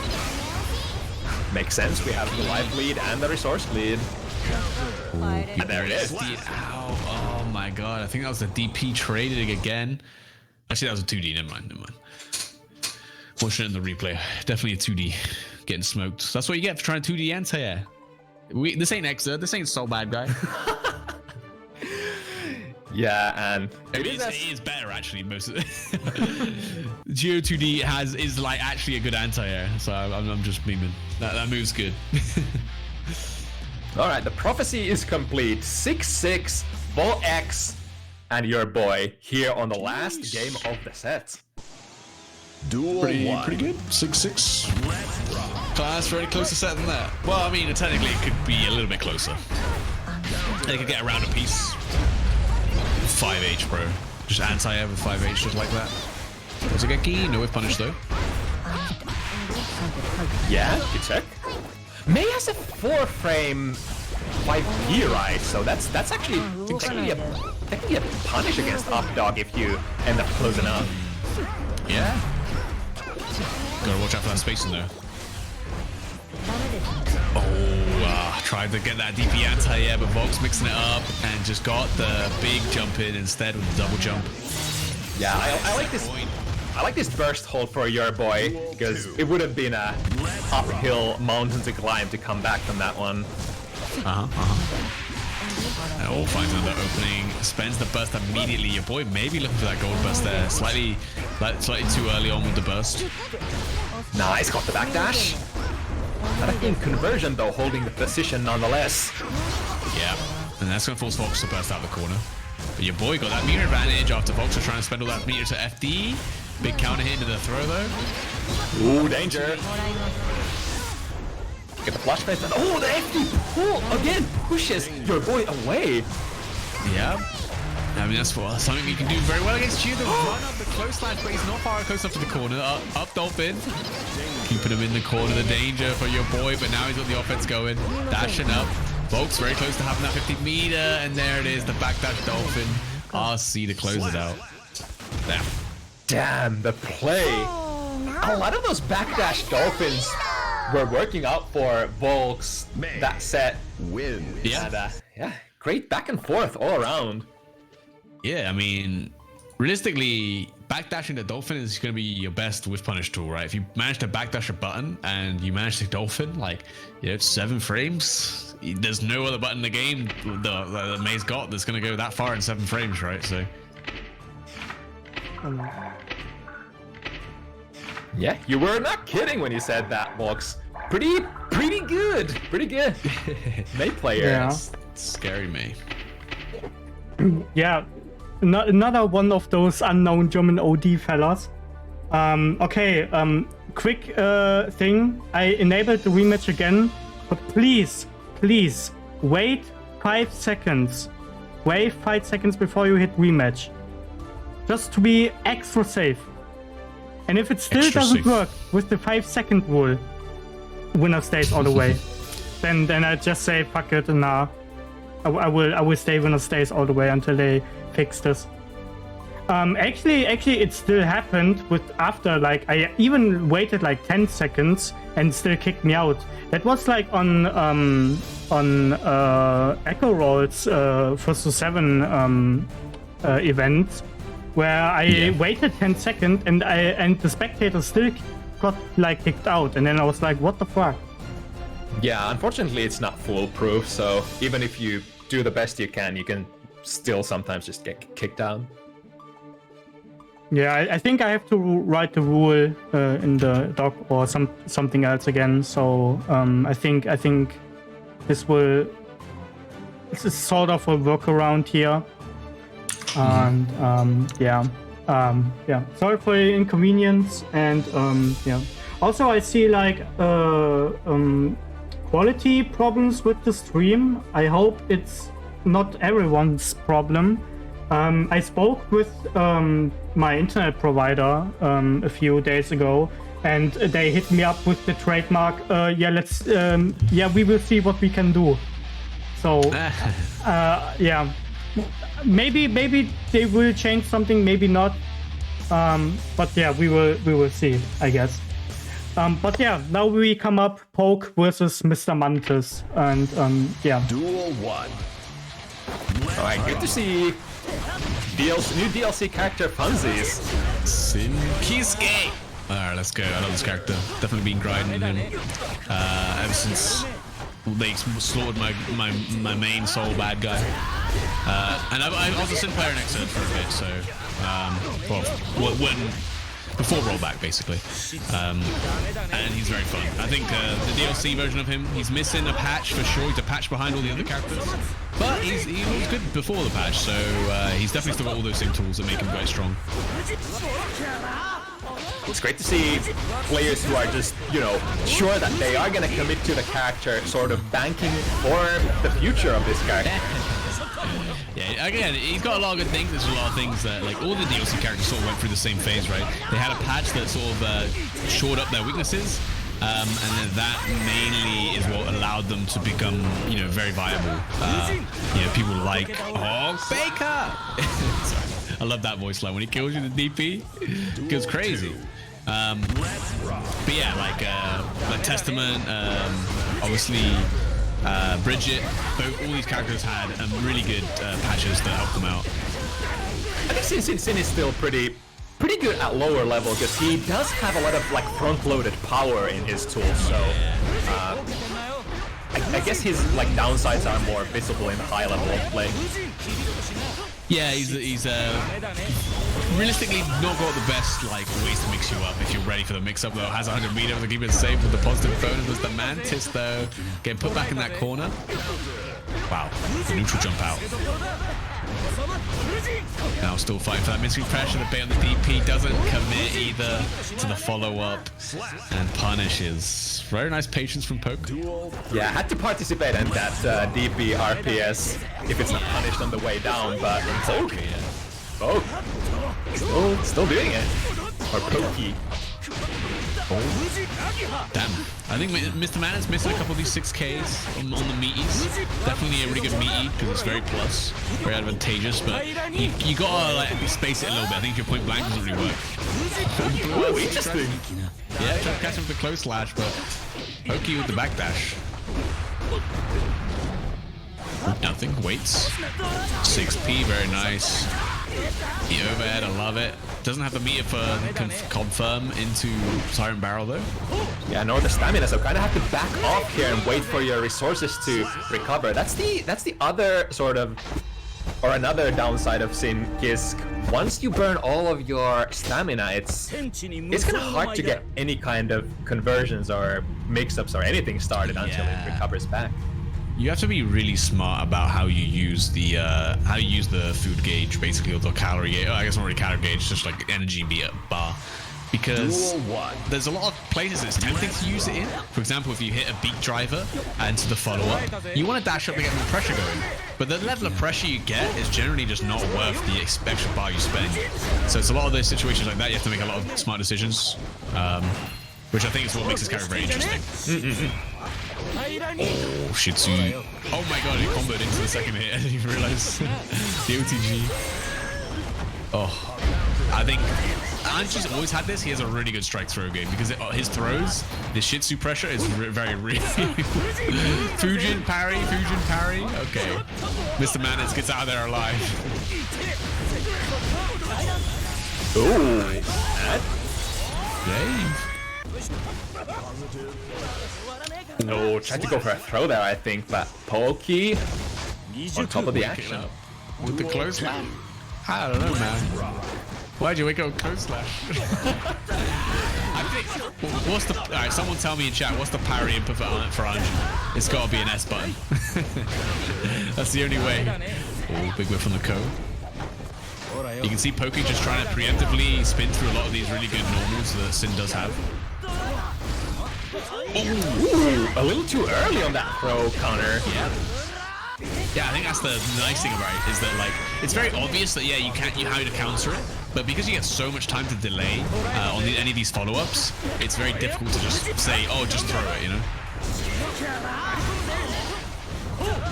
Cole, guard break. Pressure coming in, the car overhead. Oh wait, you're not dead, are you? This is Sin. He doesn't have very much life. Okay, never mind, you're alive. I don't know if that was actually a conscious drop there, because there was a lot of damage already on the wall. Maybe. Runs up the overhead, the block though. Obviously the follow-up keeps himself. Can't hit Fujin. The burst is there. Trying to bait at Mr. Mantis. Keeps himself alive there with a big driver.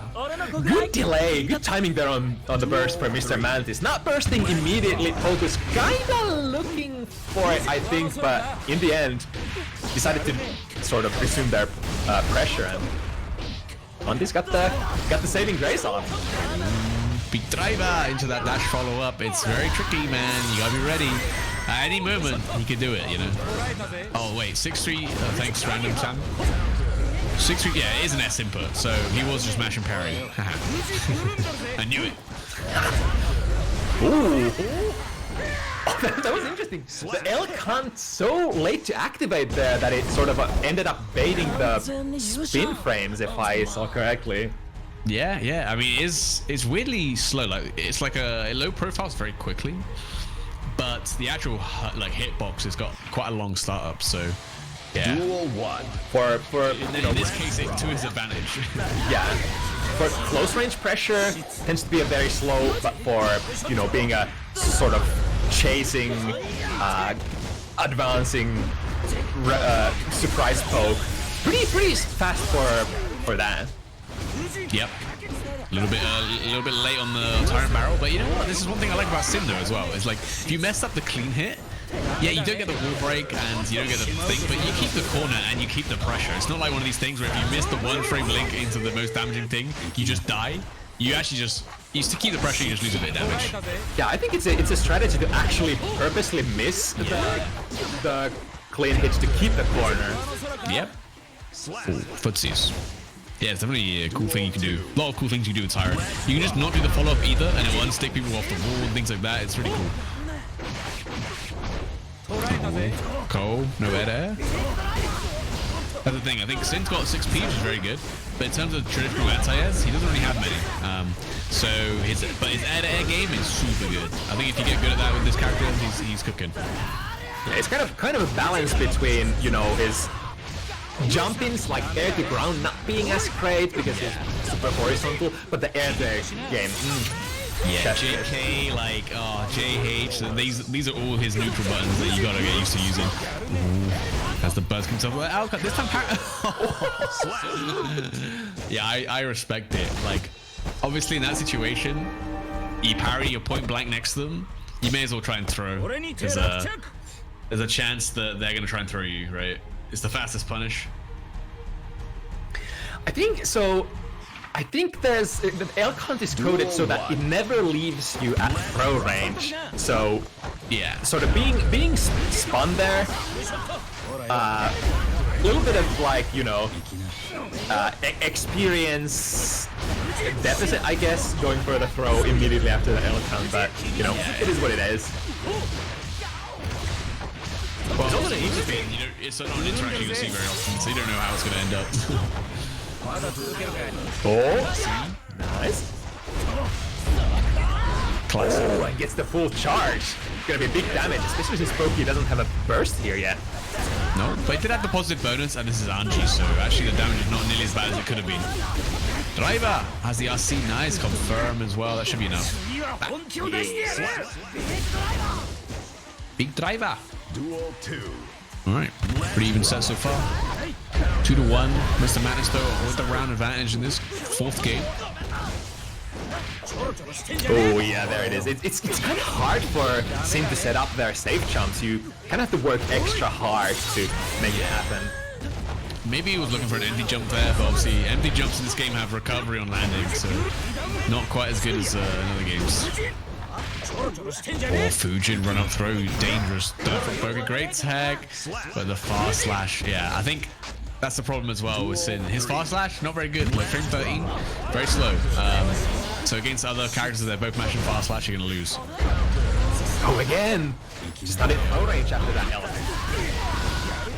Pretty far away, 6k lands, no pickup though.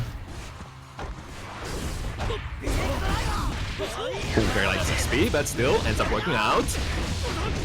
Yep. Even if they block the 6p in the air, they're still in a really bad spot. It builds so much risk, and you still have to do the mix-up pressure afterwards. Okay, now you have the RC, yeah. Keep the pressure up. Again, the raw Fujin into the throw. Ooh! A little shimmy, walk back and forth, make him think for a second, and get the throw. I like it.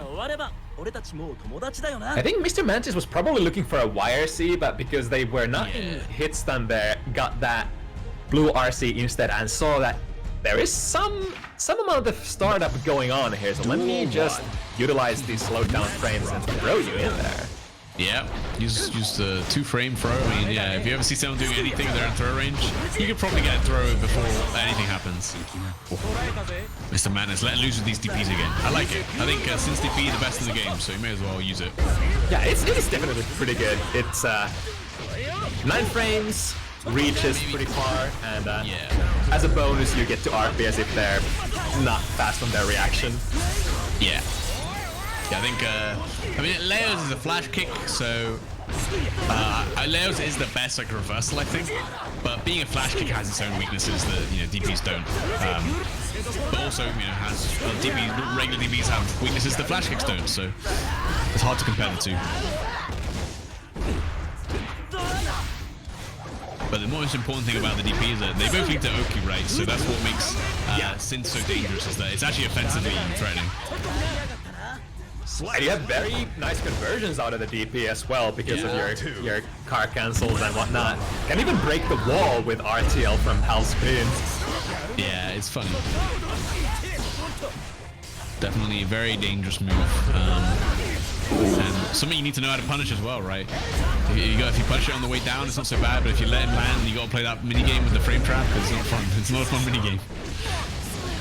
I like that. Mr. Mant's recognizing they are out of stamina, so couldn't have finished the combo without spending the 50. Yeah, I think that's something as well. I mean, that's something I struggle with this in. You get used to using your routes so much that you know, you know, to spend the energy here so I can keep the combo going. But you also have to recognize when that's not possible, when you gotta spend meter instead. Here we go, once again. Oh, this time a little too far to connect, but still. Yeah, good stop the break. Follow-up situation. Ooh. Round start overhead. Hey, low crushes, so it's not that bad of a shout. Oh, counter hit big driver. That could have been the follow-up into an RC. And now actually Poke's with a chance to play. Fuji. A little bit over 50%, and oh, what the blue RC again. Mr. Mant is checking what's up during the slowdown. Yeah. You gotta be very worried about, like, whenever you get the wall break without super in that sort of situation, your opponent has more meter than you, specifically when he's got 50 meter. You gotta watch out for that blue RC forward because it's such a good neutral tool after in that round start position. Yeah, after the wall break, it's super dangerous to use anything slow because it is kind of a go-to option for people to use the blue RC after, like, straight after. Yep, it's great use of meter, especially when you got 100, right? When you got 50, you're like, maybe I say this for something else. But when you got 100, you're like, I can just blue RC, get the slowdown, get Oki going, and now I've got 50 meter for the mix. Yeah, might as well. Speaking of the DP offering you pressure afterwards, there's a good showcase from Semantis. Yeah, it's funny actually, the height that he hit it at, I think he could combo from it regularly. Normally on hit, you can't combo with it without meter. But if you anti-air DP someone and then you do the follow-up, you can combo into like 2K and stuff. Yeah, it's the classic getting a good counter hit on the area opponent. The same way I guess as Kai does. Yeah, or Soul. Basically. Yeah, Soul not so much in this game. Every Exo, like, it was a real thing. But I always find that interesting because you got 6 pieces like a solid anti-air. But if you got the ability to and you DP anti-air someone in this kind of game, like, you can get bigger reward, which is more fun. Oh, nearly with punching that 6P. Poke needs to start checking some of these dashes after that beat driver. It's hit him so many times now. There we go. Right as you say it. Yeah. Poke realizes it too again. Can't get away with it. It is my negative. Okay, tries to frame trap him this time. Tricky thing is, if you're reacting to Sim bouncing forward after the big driver follow-up is too fast, and it's kind of you're gonna put you in a box stun before you even, before your button even comes down. Yeah, normally the fuzzy, you can fuzzy, like, jab out of it very easily. So it's gonna hit behind. Oh no! It's so much meter for Poke here. But big driver land the parry. Oh my god, he couldn't punish him 2P. That's sad. Uh-oh. One more throw. He based the throw, but isn't able to confirm. But the car overhead. Oh. Okay, with the comeback. Yeah, like you were saying, basically the follow-up to the beat driver, like, yeah, it's so fast that you need to like be very, very specific to frame trap with it as the synth player, which makes it very difficult. Like, you have to delay a very specific number of frames. Because otherwise, if you do it too late as well, and the 2P becomes active, your button will just lose. The follow-up just loses.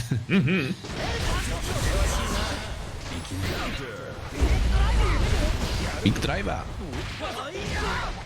All right, here we go. What's it gonna be? Oh, but again, with the jumping mix-ups. Oh, that's gonna land. I like it. Used to the reversal super. Don't have to worry about the throw mix-up instead of the DP. Damn, car overhead into that RC. Ooh, we hit the finisher, but maybe it was a setup after all. Not super familiar with the frame situation there, but I think classic, you know, drop combo is actually just a frame kill for my meaty. And everybody's gonna press into that because they're like, hey, they dropped their combo, my turn. Nice. Yeah. Hell no, not your turn. Oof. Big opening right here, gonna get the wall break. Nice. But again, you're at the meter disadvantage, so, and you're going back to neutral, which is never that good versus LNG.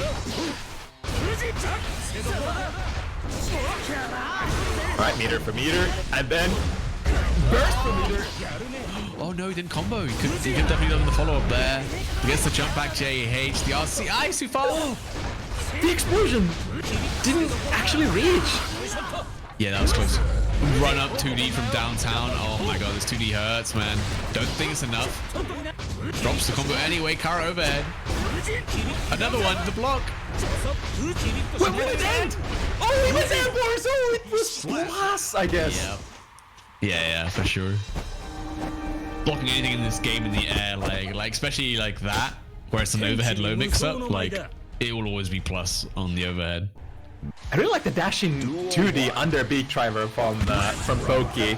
Because Beat Driver, as a neutral tool, has not the greatest boxes, I guess, on this game. So very challengeable by a lot of stuff. Yeah, and like Anji's 2D, like you might not think much because this character was not very good for a long time, but that button was easily one of the best 2Ds in the game, and it just went under the radar. Because obviously no one's really like played him that much, but it's one of the best on hit, like on counter hit as well. The confirms you can get out of it are so nasty, and it's a really good low profile, especially like Soul 2D. Oh, the frame traps with these overheads, man. Duel 2.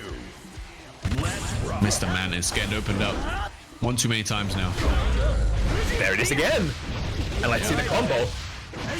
Why not? Keeps the corner as well. Oh, I like that jumping out of Shin, not taking the plus frames. Yeah. That was only phase one of dealing with that move, right? You jump the move, but you don't punish, right? You gotta jump and press a button then. Alright, just waiting for the punish. Yeah. Gonna go for the RC here and carry them all the way to the corner. Yeah, Parry's corner. Oh, my wing up close lad. Oh! Bulk Baker gets the combo into the corner. But now Pokey, so much meter. He's just gonna do it. RC. Oh! That's RC into a mix-up. Bam. Yeah, I mean, if you PRC that super, it still keeps going, so... that was just a million disc, it just costs 100 meter. But you'll happily take it if it gets you the round deciding mix-up without them being able to do anything about it. I mean, you could, of course, I guess, backdash round start. Maybe it doesn't reach. Yeah, maybe. Yeah, I think back there. Oh, but you're Sin, so probably not. Oh, back there is kind of ass. Oh, cold. Super plus, smashing on that DP, I respect it. Alk under the Shih Tzu though. Gets him out of there. Yeah, Pokey was fishing for that elk now. It's been happening a lot. The response from Mr. Mandis seems to be elk to dive under most of the time. Very close to finishing. Yeah, clean hit would have done it, right? But you can't guarantee you're gonna get it every time. Runs up with that 2S and takes it around anyway. Mr. Mana's looking a lot better now.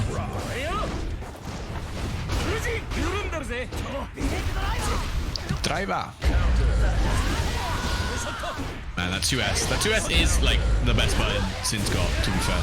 Yeah, honestly, it's really interesting how they balanced sort of the equilibrium between // and 2S in this game. I think they probably made. I'm not sure if they made 2S too strong or / too weak. I guess / just didn't receive enough love. It's one of these, like, the balancing decision's weird because generally you want the power levels to be the other way around because fast slashes are a lot easier to play around because of 6Ps and stuff.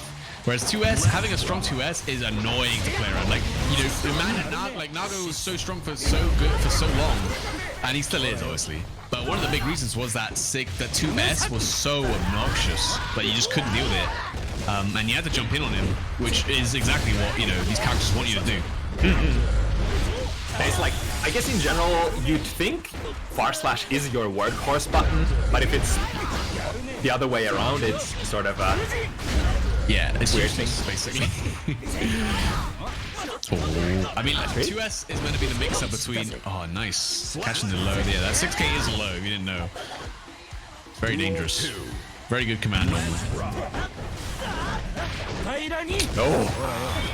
The air buttons, they have a lot of horizontality, but not a lot of verticality. Yeah, it leaves you wide open, things like that. Pork Baker out of there again. You know, DP with Oki. Feels good, man. 2S. Very good. That's neutral, baby. 2S. Pork. I mean, beat driver. Yeah, honestly, Reach is pretty far away, has a lot of disjoint, so you could base your neutral game playing around just, you know, playing with 2S. Wow, Mr. Madness evened it out real quick. Kapow, yeah, Sin does have the firepower for those big hits, for sure.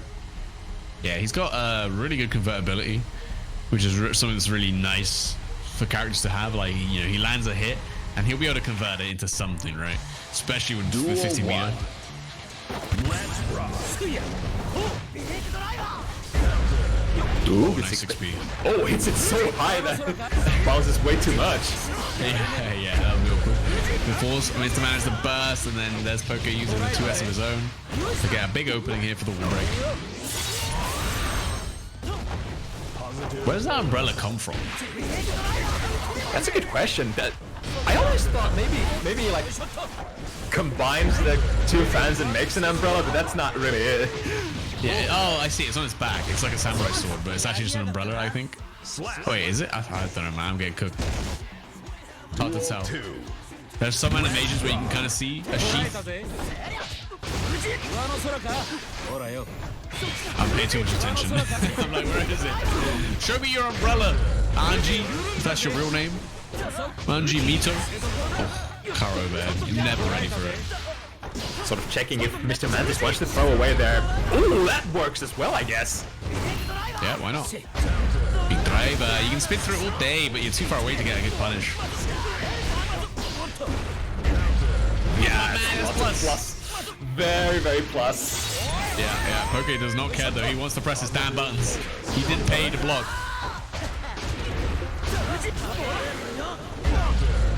Ooh, that's a big one. Yeah, I love it. Has the stamina for days to make that conversion deal a lot of damage. Yeah. Post YRC, that's a kind of a real mix-up, run up close slash. You think your opponent's going to throw you. You don't want to get back through into the corner. You try and tech, boom, instant blow up. Big driver. Oh, okay, this time finds that fast slash punish. Oh, big one. No fly zone, bro. The Ko is such a nasty anti-air. Because you can just let it rip. Yeah, it's honestly one of the MVP moves of Hanzi. Doesn't even matter if it doesn't hit. Even on block, it's exactly super great. And on whiff, like, it is punishable, but you have to kind of be ready. It's one of these things where, like, if you don't immediately call it out, oh, the run of super. Has he got another 50? No, he doesn't. Punish, nice. Yeah, if you don't have, like, if you're not 100% ready, he's just gonna recover and then hit you with a falling button. Like, It's tough. Oh, waiting for the back dash, just a throw. Trying to maybe expect a parry. Wake up with a fast slash. Oh. Back throw. Mr. Manners. Catch up.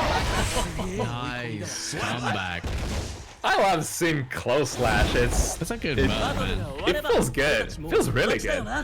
Yeah, it's definitely one of the better ones, I think. It's especially upwards, his horizontal hitbox is very good. Speaking of that horizontal hitbox, I think it's good enough to, you know, punish core with if they whip it in your face. Could do, yeah. Like right there. Yeah, some characters don't have a like high reaching far slash enough to do that, so they will have to reach for like, I don't know, air throw as a punish instead. Yeah, air throws, air to airs are all very good options, I think. But again, if you mistime it, you get smoked. So. Ooh, welcome to the corner. Wow. Nice. I don't know if that was a reaction or not, but I guess the IB on the burst and gets a full punish, and Mr. Manners, this is, you know, potentially the last game of the set. Fujin. Yeah, again, sees the L coming. Yeah, it's very easy to stuff out with a 2S or something if you see it coming like that. And now Poke fighting back. Not gonna let the set run away from him that easily. Let's rock. Ooh, that's a good response. Yeah, we were talking about the round star hoof stomp, which is actually a pretty decent option for Sin. For a lot of his buttons are just too slow to sort of play the layer 1. Yeah. So if you think they're gonna reach for the low, just hop over it. Okay, big opening right here. It's gonna be a wall break. Tyrant raid. Nice. Feels so satisfying. It is, bro. Wait, again, this situation where I think... Wait, I wonder if Mr. Mantis is baiting a backdash or a reversal parry? Maybe. Oh, follow up. Ah, no! Oh, big jump in. Oh, that's going to force Mr. Mantis to burst. You didn't want that to happen. Counter hit Fujin. Not enough. Suffering from success. Feels bad. And this time it's Toki who was reaching for the meaty quotation throw a little too early. Okay, still in it though. Still got Mr. Mantis' burst in that last round, which was huge. There's that DP on the shin, man. Maybe you don't have to jump it. Maybe you can just DP it. Oh, these overheads. All the pressure coming in from Poke. The hop, but doesn't commit to anything. Oh, good check. Great check. Spin, no punish. That was super meaty. Ko? Oh, that was intense. Yeah, the close slash wasn't quite fast enough. Oh, it's gonna be a lot of damage. There was so much risk for Poke. Oh, overhead! Tyrant, rave! Okay, not enough. I don't even think the clean hit would have done it. Oh, this time. Closes it out. The run up close slash. Bam. What a good set. I'm actually happy that Mr. Mantis got some justice for that wall break situation. Pokey was very aggressive pressing wake up close slash, and it ended up working so many times. Yeah. But then maybe that was the plan, setting up the set finish, the last RPS situation, setting expectations that it is throw or it is mashable, but then presenting the very tight media option. Trap, yeah. Yeah, Very good stuff. Very, very. I mean, I always enjoy watching Sin gameplay. So, and you know what? That's the second Angie we've had today. I should also mention Mr. Mantis played Angie before Sin, and I think also Nago. Oh. So he kind of like had the matchup knowledge. But it's good to see that he still has some knowledge against how to fight against Angie. So yeah. Yeah, that definitely helps a lot, especially for a character that you don't see too often. If you've played the character, it doesn't necessarily mean you know how to beat them. It doesn't necessarily mean that you know how to beat them. Just like, because especially with a character in Strive, you can play a lot of characters very differently, especially Angie, who has a lot of different tools. So there's going to be some discrepancies between players. Okay, now we have SQ versus Typhoon the Wolf, House versus Axel. Oh yeah, this matchup. Yeah, I'm so excited to see how this will go. yeah, I think for the last 2 sets of the day, we have the 2 Fausts. So it's going to be exciting. This is one of the ones I was looking forward to for sure. Mankind knew that they cannot change society. So instead of reflecting on The themselves, neutral interactions from mid to far range. Does Faust get to throw items? Is Typhoon gonna be in there to check? When are both of the characters gonna go aggressive? Yeah. Faust Show me the good stuff. versus Axel. Duel Yeah, I wonder. one. I think we'll learn very quickly from round start how the match is going to play out. Yeah, okay. Just immediately backdashing. Doesn't want to deal with the round start Faust 2P. Very good round start option, of course. And there we go. There's those ransom coming in. Like, how are you going to throw an item with these ransoms coming in, right? So you got to be the one to approach your rescue. Yeah, it's Ransom reaches full screen in this game, doesn't it? Yep. Indeed it does. And, of course, has a lot of follow-ups out of it, which make him a little dangerous. Oh! Wow. No way, is that a punish? Oh, doesn't get the OTG for the finish. That was a punish on J2K, which is incredibly difficult to punish against Faust with the rainwater. That's super sick. Duel 2. Yeah, it's rainwater. Run up 5k, damn, he's clean. Ooh, this is the big Faust damage. Yeah. 5k anti-air, this is what Faust players dream of. Yeah, I can't really think of a better conversion than that one. No. For Faust. Wow. That looked like... I don't know. It looked like a command grab came out there, but it didn't. I don't know. It was weird. Okay, but Tayfun now playing out of the range where he feels most comfortable. Command grab jumped, and the J2K for the punish. Damn, he's clean. Oh, got the backdash. Raw 6H. Duel 3. Let's rock. There's another Renson. Doesn't get the OTG again. Maybe a bit too early with the close slashes there. And that's a good 6P, man. If you want to smoke any, you know, JS's from the Axel, Faust 6P gets the job done. Oh, Classic. what about the startup was there? Oh, now we'll just have to take this follow-up pressure off that command grab. That's a bad situation. Getting the Afro on you is kind of game over most of the time. That's what it feels like when you play against Faust. A good Faust player anyway.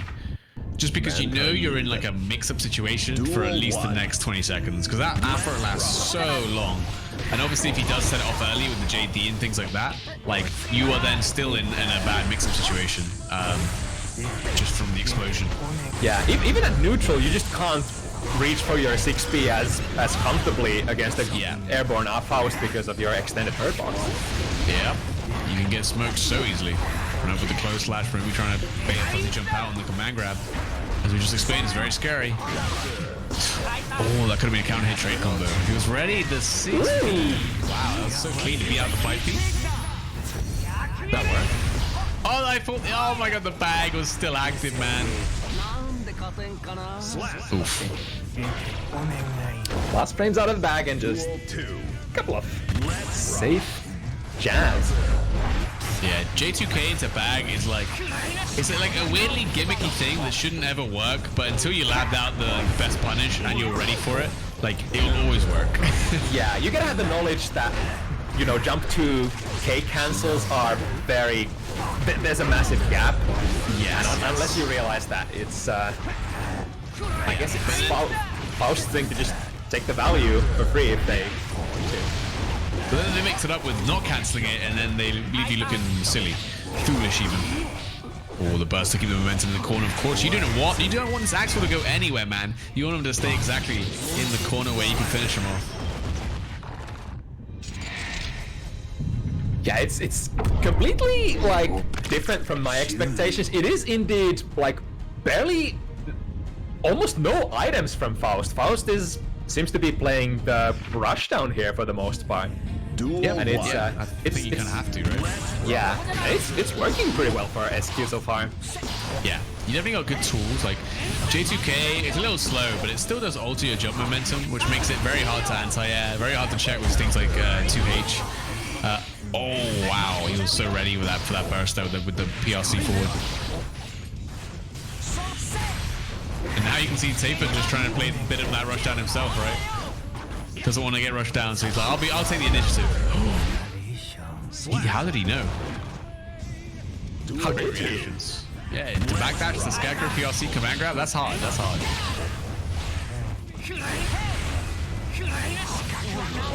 Ooh, cute attempt, but the follow-up catches still.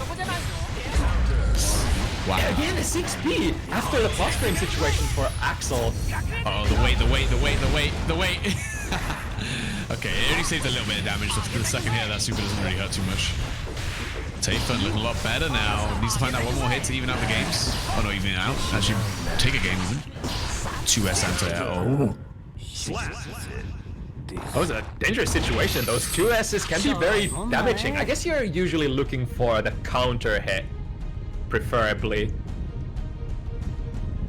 Yeah, that was, I mean, to be fair, SQ there kind of gambling on the command grab, but I think it's one of those where you got such a long road for a comeback.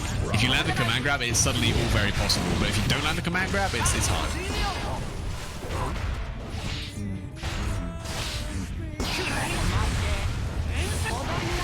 Ooh, interesting. Yeah, that's a good way to beat out that J2K. If it was any other jump in normal, that low follow-up of the Ransom would kind of lose. Yeah. Oh, he was on the other side, man. He was on the other side. Oh, not enough, though. And Tayfun's back to neutral. He's pretty happy here. Until... Tries to frame trap with Snail, but it's extremely punishable on block. Ooh, managed to run under. Yep. Typhoon in and out. Ooh, the dead zone. Oh my god. SQ to get in. The banana Oki, no! The cursed, forbidden banana Oki. URC forward, of course. Again, you don't want this Axel to go anywhere. Tayfun, no. Oh, big drop, and then, oh my god, the foul's cruel, man. And the buzz bait. Oh, he's too clean. Never mind. Ah, yes, the classic. Teleport RC. Yeah, damn, my neutral's good. It's kind of tricky to do anything against unless you're already like kind of reading it and preemptively pressing a button. Yeah, that's really not too much. Like, say, yeah, you got preemptively push one. And of course, like, what if he does teleport PRC and he's above you rather than, you know, next to you? Or, heaven forbid, if they did nothing and you're whipping your button at full screen against post. And he's already with punishing you, fast slash 2H or whatever. Man, grab this time, jumped, has the RC to keep himself safe, and maybe tries to go for an anti, not quick enough though. Oh, you know. Oh, misinput. And now that gives Tayfun a good chance here, stealing the corner out as well. Super Smeety 6H, he still challenges with the 5P though. Is that blocked? Yeah. Oh. But I think it was against 2P, but 2P still recovers pretty fast. yeah. And a reversal super weapon actually is not the fastest one in the game for sure. Nope. Only fairly slow. Oh, home run, hit him 4. Oh, does not want to overcommit on any of these block strings. Doesn't want to get punished by these fast normals anymore. I respect it. Off run up 6P into the mix. Oh my, that was nearly a cross up, I think. I think that's what SQ wanted. Oh. Why is he combo from this? Oh my god, this character, man. That should be a punish, yes indeed. But not a big one. In fact, I mean, SQ is probably happy with that. What's what's Axel gonna do? Like, yeah, hits you with 5K? Like, I can't punish that. Oof. Ooh, nice RPS running under that 5B again. Yeah. He just keeps running, and then has the meteors to set up the command grab. The Afro's on. You can't swing. Okay, you can, but you're still gonna take damage for it. And the Oki's here. The 6H lands. Big drop on the combo though. Uh-oh. Ding slams.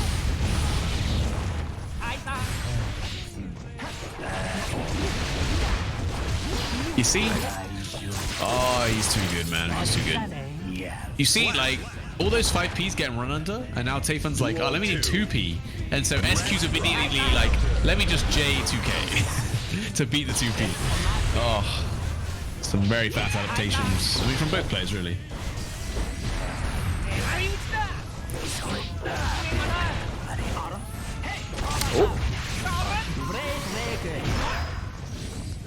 Nice read on the throw. Now, why am I sweating so much every time SQ gets in close range? We're Faust for crying out loud.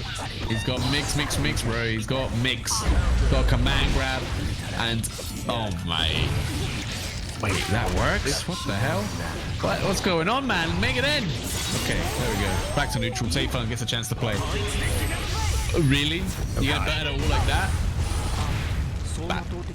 Give him the syringe.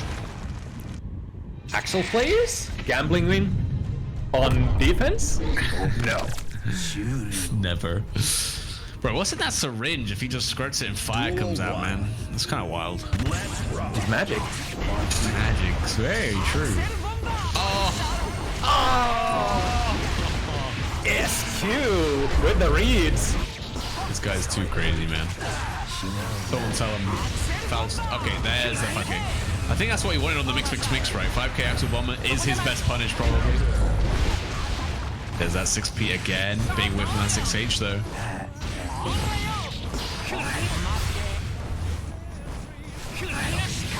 My favorite little thing about Faust is when he whiffs his fast slash and he like holds onto his paper bag head as if it's gonna come flying off.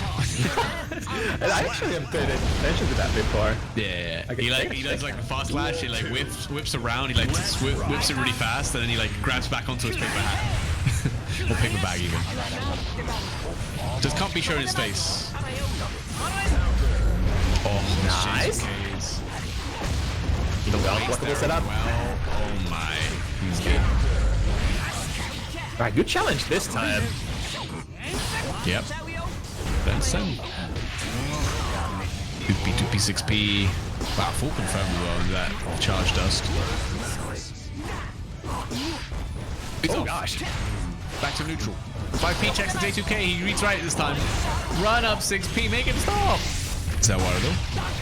Oh, I kind of like that because you're sort of on the defensive. You don't want to press buttons against one vision. Yeah, exactly. Oh my, the miss. No whip punish. Okay, J2. I think that actually beat the 6p there. Okay, Tayfun, keep himself alive. Oh my god. Mix, no punish. Right? Yes. First week. We're very plus, but we need to get out of this corner position before SQ starts the mauling. God, this is so difficult. Afro, little guy. Now there's a bomb. Okay, combo, do it. Do it. Oh, nearly. Oh, Minifowl came back from the death, and he just mashed and reverse. This is not going to work. Okay, you don't get punished though. He's too far out. It's H. Don't tell me he's dead. Oh, great burst. I think I would have wall splatted. Yeah, that would have definitely killed him. Hey, fun. Ranson. They know next hit is gonna be it. There we go. Ooh, well, if there's ever a point in during a set when it's time to wake up, it's I think like latest at that 5 point in FT7. Now it's still like sort of you have a little bit of a buffer. You can still make some mistakes. And don't necessarily feel as completely, you know, overwhelmed. Yeah, I think now's the time. But I mean, look, that one game was way too scrambly for me to think that Tayfun's figured it out. But you know what? Sometimes you just need some couple of good guesses. He's definitely playing neutral better, that's for sure, though. He just needs to get back to neutral, where he's a lot more comfortable. Yeah, these combo drops from SQ are definitely working out for Tayfun, though. Oh, not enough. Really? Great anti over the 2 airs. Drops a follow blow. Oh. Okay, oh my god, he went for another 6H, but JH just hit so deep. Yeah, their mind is SQ chases, but just a little too far away. Something about Faust run animation, man. Faust running at you and then he whiffs something. It looks so funny. This is on all fours, man. You replace that with like you know a girl from that looks like they're from a horror movie, and it's it's terrifying. I mean, he definitely crosses that border of comedic and truly terrifying. Maybe that's actually the vibe they were going for. Oh, Because obviously in the previous games he was just all goofy, maybe a little bit weird. But now they made him all scrungly. That's what I call it. I love that word. Yeah, same. Right, 2 in a row. Duel So one. it's not a coincidence. This is the comeback, right? Yeah, I think so. I mean, you're definitely a lot closer than you were 2 games ago. So on the way there. Okay. Run up 6p on that JS though. Yeah, in the actual matchup, you got to get good at that. Because that JS otherwise is going to beat you down. Yeah, that's really one of the workhorse buttons for Axel in this game. Yep. So being in the right distance so that your 6p can actually reach, very important. Yeah, exactly. You got to work your way in though. And that's what SQ's been doing really well. Rainwater Raw. Drops a combo though. Oh, run up 6p this time. Tries to get him with a tap down. By SQ, they have so much more to spend. He's up above. I hate Faust players, man. Because I know SQ's popping off about that. He's like, damn, I got him to swing into the fake clones. Like, damn, I'm clean. Oh, this is basically a DP punish. Wowie. Ouch. That's some soul damage right there. You're dead. Oh, He's really dead. he's really dead. He took your soul. He didn't even have to do it, but he did it anyway. All right, well, now it gets awkward for Tayfun. Yeah, one more game. So you gotta play very clean for the next 4 games if you want to take the set. Which is possible. You won 2 in a row, just do that again. But yeah, SQ's just yeah. I like Checkmate's approaches is good, but again, the gamble with a J2K is a little bit hard to win. It's like SQ's knowledge of the matchup, just sort of you rarely see Axel players not hit as many buttons. Yeah. Because SQ is just making it very, very difficult for Tayfun. Yeah, it's because like when you have to gamble in neutral like that, right? Oh, is that no? He doesn't get a meter. Like you feel. I know how Tayfun feels. He feels like he can't press a button in neutral because if he whiffs, he dies, and that's what makes it hard, right? You have to wait and react, but when you're waiting and reacting, you're susceptible to get run up on like that. And especially the run-ups, like who would expect like Faust players out of like any all characters being, you know, the one that just aggressively comes at you from all of these angles. Oh, Faust is one of the best to do it because his warp is cruel and his run animation is quite low profile. So, oh, he was just waiting. He's like, I know it's gonna pop, and when it pops, you best believe I'm gonna combo. Come on, grab, nice jump, and punish with the J2K. Yeah, he SQ'd that a couple times now, but he's awake. He's awake. Duel 3. Yeah, SQ, I don't think they've gotten caught by the command trap even once this matchup yet. Just hyper aware. Yeah, hit a couple times for sure, like when the Zawada was installed and things like that. But yeah, in general, it's always been ready with a punish. Again, the RPS, just go under. Just go under, man. And then what happens if Tayfun uses 2H? Oh, that J2K's coming, and it's gonna end your life. Oh, and that's gonna be it, SQ. Taking it with the Fausts. Damn. A performance so, you know, convincing that I'm definitely gonna remember how this matchup went from now on, from here on out. Yeah, yeah. Look, I don't know how anyone can look at that and be like, oh yeah, Faust is bad. I don't know. It looked pretty clean to me. Obviously, you're playing against one of the other not so good characters, but either way. Yeah, I think with the recent plays that I see now from other Faust players, I think he's not like bottom anymore. I think those patches did really great to him. So it really depends on the player, on their creative strategies and playstyles, and also the good RNGs. Yep, that's always a part of the skill We set barely of saw Faust. any item tosses though that set, so you don't That's even need the true. RNG. Yeah, that's It's got also some of the best buttons in the game. that's maybe difficult against zoners, but I don't know. There's like not many opportunities to throw stuff there. But yeah, anyway, now we got Monkey in Disguise versus Resell. Monkey in Disguise is also a German player. I saw some placements on Turnase. I don't know if it was like Striving for Glory or Salty tournaments, but I definitely saw some placements a few weeks ago, and I'm surprised that they want to join this weekly. Change society. And Resell also won a German monthly few months ago. So also a top gun in the German Guilty Gear Strive community. Yeah, so far seen nothing but good performance for Resell. Oh yeah. Yeah, I think both these players I recognize for sure, so I've definitely seen him around in tournament, things like that. Been playing the game for a long ass time. Oh, banana.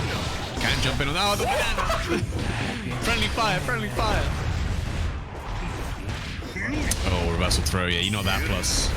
Ooh, tries for the instant overhead JK. It's kind of hard on, it's hard. I mean, I don't know if it's hard. I've not tried it with Nago myself, but I see people mess it up enough that it must be hard. Duel 2. Right, this is definitely a matchup where we're gonna see more of those good old Faust items. Yeah. I can see actually this matchup got a little bit harder for Nago, right? Before, you could use 2S a lot. You could use 2S very well. It's going to be similar to that, to the Axel matchup we just saw. You could use 2L to catch him trying to crouch all the time.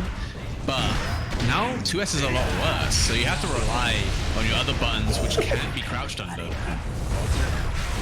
Meteors and then the cross up, but of course, Monkey in Disguise against the corner. And we've seen Nago, what he can do in the corner, man.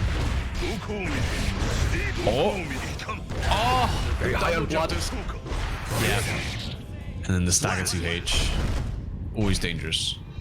I guess it doesn't matter that much when your life is already so low. Might as well just commit in a true Nago fashion. Go big or go home. Especially when you have the corner. You might as well. Yeah, you gotta make the most of your advantage against this character, Faust. Because he's slippery, he can get away, and then you gotta play neutral against him again. And again, Nago is good. I think struggles in the neutral versus Faust for sure. Yeah, Bro. Oh, what happened? The connection lost again. Guys, 5 seconds. Alright. Well, I don't know. Did they wait 5 seconds? Yeah, I think so. Well, either that or I was waiting for a while. I'm sorry. I have to. Oh, I did kick. At least I kicked the wall of itself. Okay, sorry. It's the last game anyway, so winner stays from now on.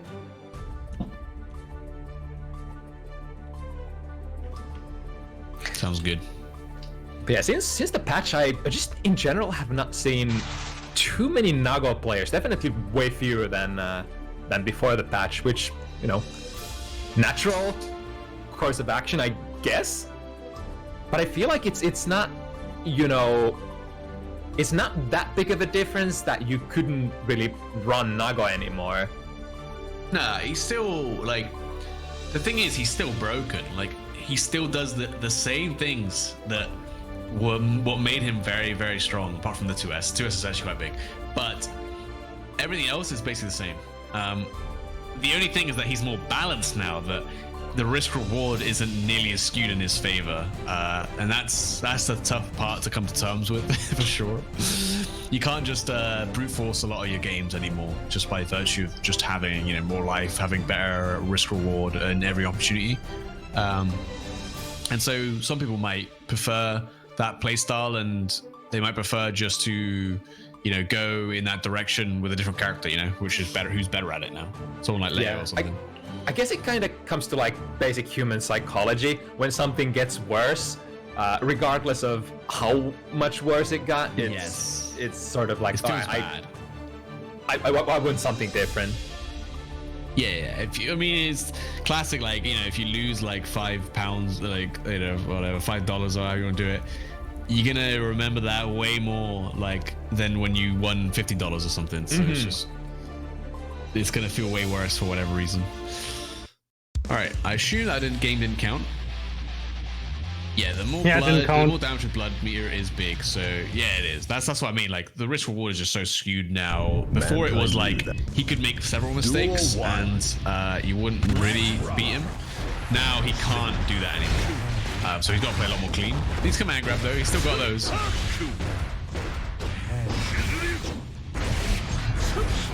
Okay. Classic Nago pressure. Like I said, none of this has changed here. Oh my good block on the PRC overhead though. Hold still. He's not moving. All the items, bro. They're all coming in. Actually got a bit unlucky with the items, I think, though. Yeah, the bomb sort of forced both players to stop what they're doing. Very much like an exert bomb would just sort of stop the neutral for a while. There's that 5D. And still wants to play. Yeah. Monkey in Disguise loving this Beyblade PRC stuff with the overheads, but hasn't worked out yet. Bonk. Oh, mini flaps, where are you going? Where are you going? Come back. Oh, he's there. Oh, that last hit. Yeah, that's stagger 2H. Look, I played against enough fellas. That hits me every time as well. Because you want to close the distance, so you want to start dash blocking immediately. And then they got a staggerable low from that range. Like, not many characters have that. Very classic. Avoiding the explosion radius of their own bomb by going into the command grab. Now you're just gonna hold still. Oh my god, man. You can see he's crawled under so many of Monkey in Disguise's buttons. It's so hard. He wants to just press fast slash and get in, but it's not that easy. Not versus this character, man. You gotta play differently. We were talking about this before, but playing differently is never easy. Banana. Oh, just runs it. Perfect even. My god, Riso.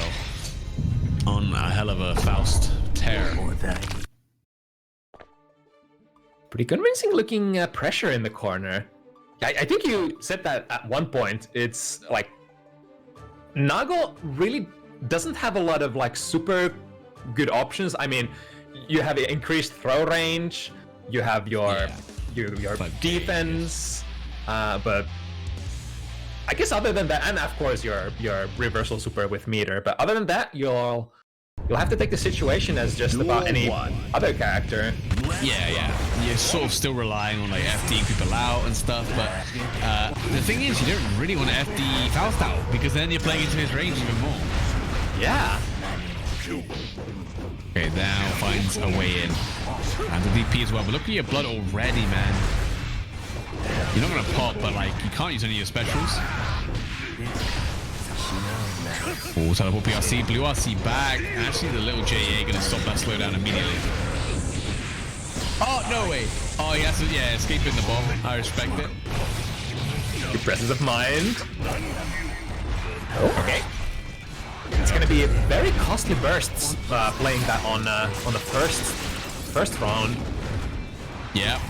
Oh, the afro's there. You gotta hold all of this and the cross up as it pops. Ouch.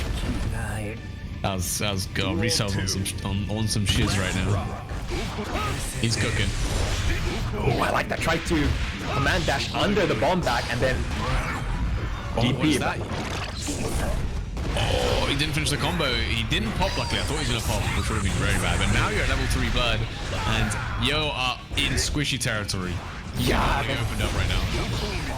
Can barely hook you forward out of those 5 heavies with that amount of blood. Combo? Oh my god, it did. Too bad the items in Strive kind of kill your gravity scaling, so there really isn't, there aren't two great looking combos out of items. They are still pretty hype, but definitely not on the level of like Exert or ACPR.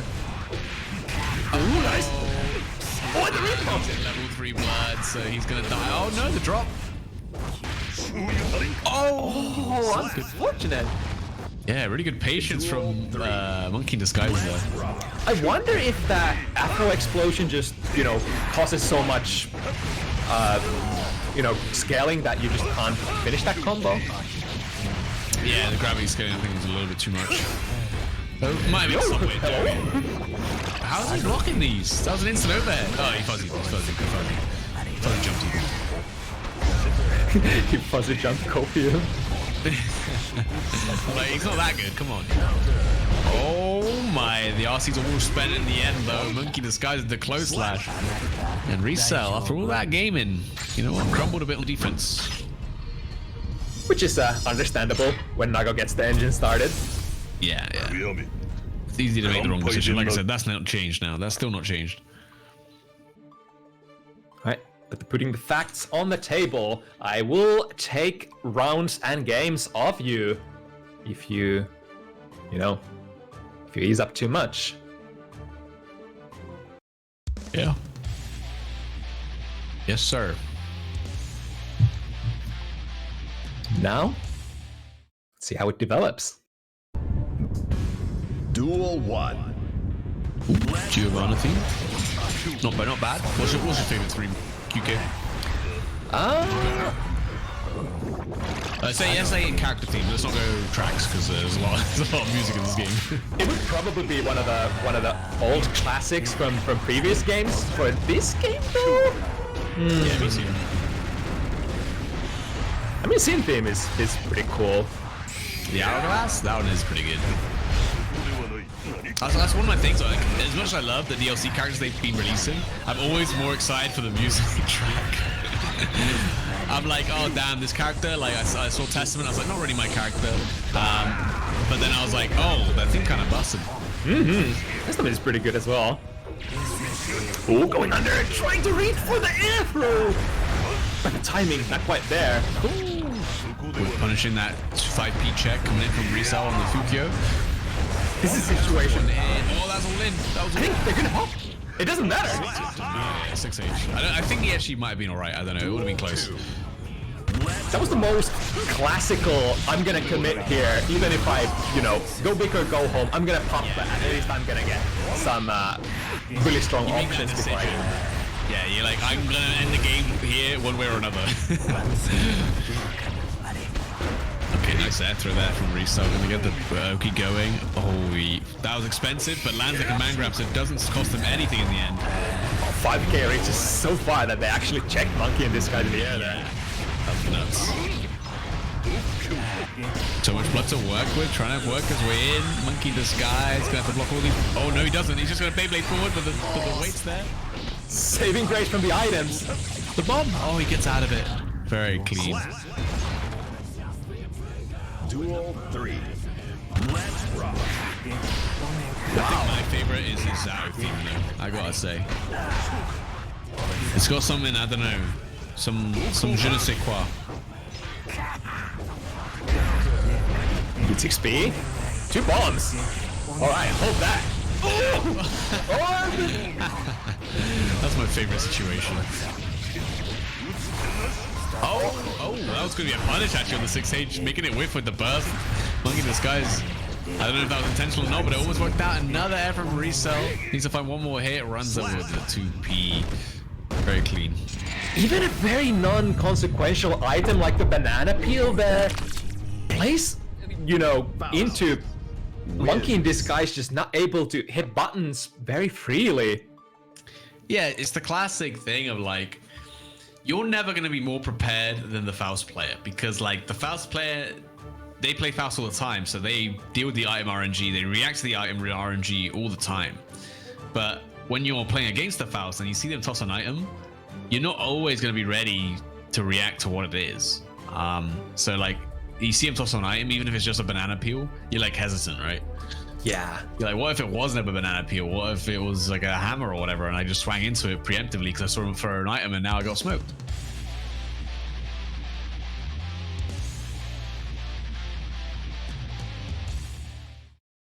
Alright, a little bit of a lead for Resell 3-1. Duel 1.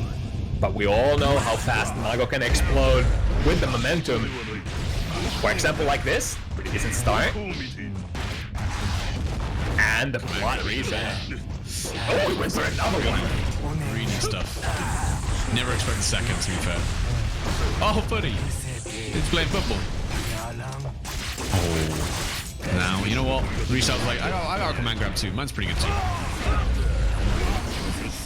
Classic frame trap with the DP. Oh, it's gonna hop. Get the horn as well. Oh, mini Faust. I mean, the Faust dudes. Okay, he actually got out of that situation really well. Yeah, that was probably as good as it could have been, even though they got clipped. Yep.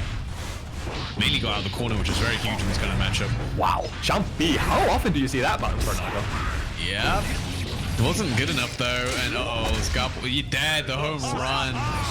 Clean hit, baby. That's the trade-off. Jump P is not very convertible for a lot of characters in Strive.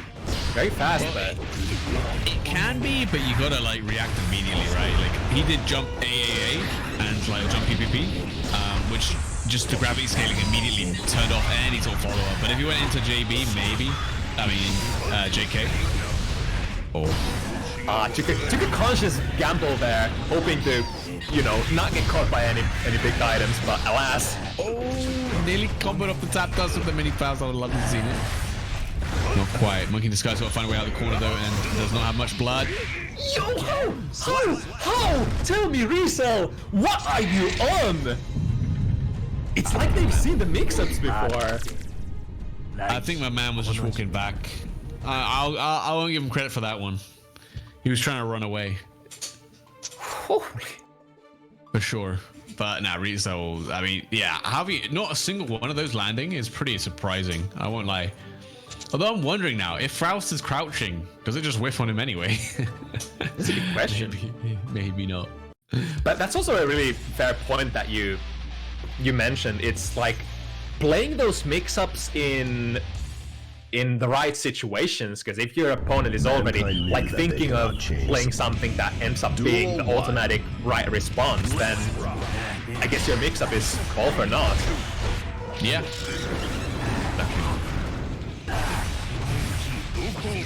Okay. Trying to get forward, get checked by that fast slash. Oh, huge 2H. Perfectly placed from Monkey in Disguise there. That's a good burst. I think no, not quite gonna pop. Wow. Yeah, just about. Good management from Monkey in Disguise. Hasn't popped a single time this set. Pretty good management so far. But those are also the value bursts that you're pretty much trying to look against Nago whenever you can. Yeah, stop him from getting his blood back as much as you can. Even if you can't get them to pop. Speaking of pops. Burst, he wants this round, man. Oh my god, Salvo PRC, dirty stuff. Yeah, even if you can't get them to pop with a burst like that, for characters like Faust, going back to neutral with Nago not being able to hit those special moves, that's a pretty decent, starting point. Yeah. Now, already spending so much blood early on in this round, gonna have to find a way to not get opened up and land some hits here to get that blood back. Oh, finally! Okay, it does land, it does hit him. And that's a lot of blood back.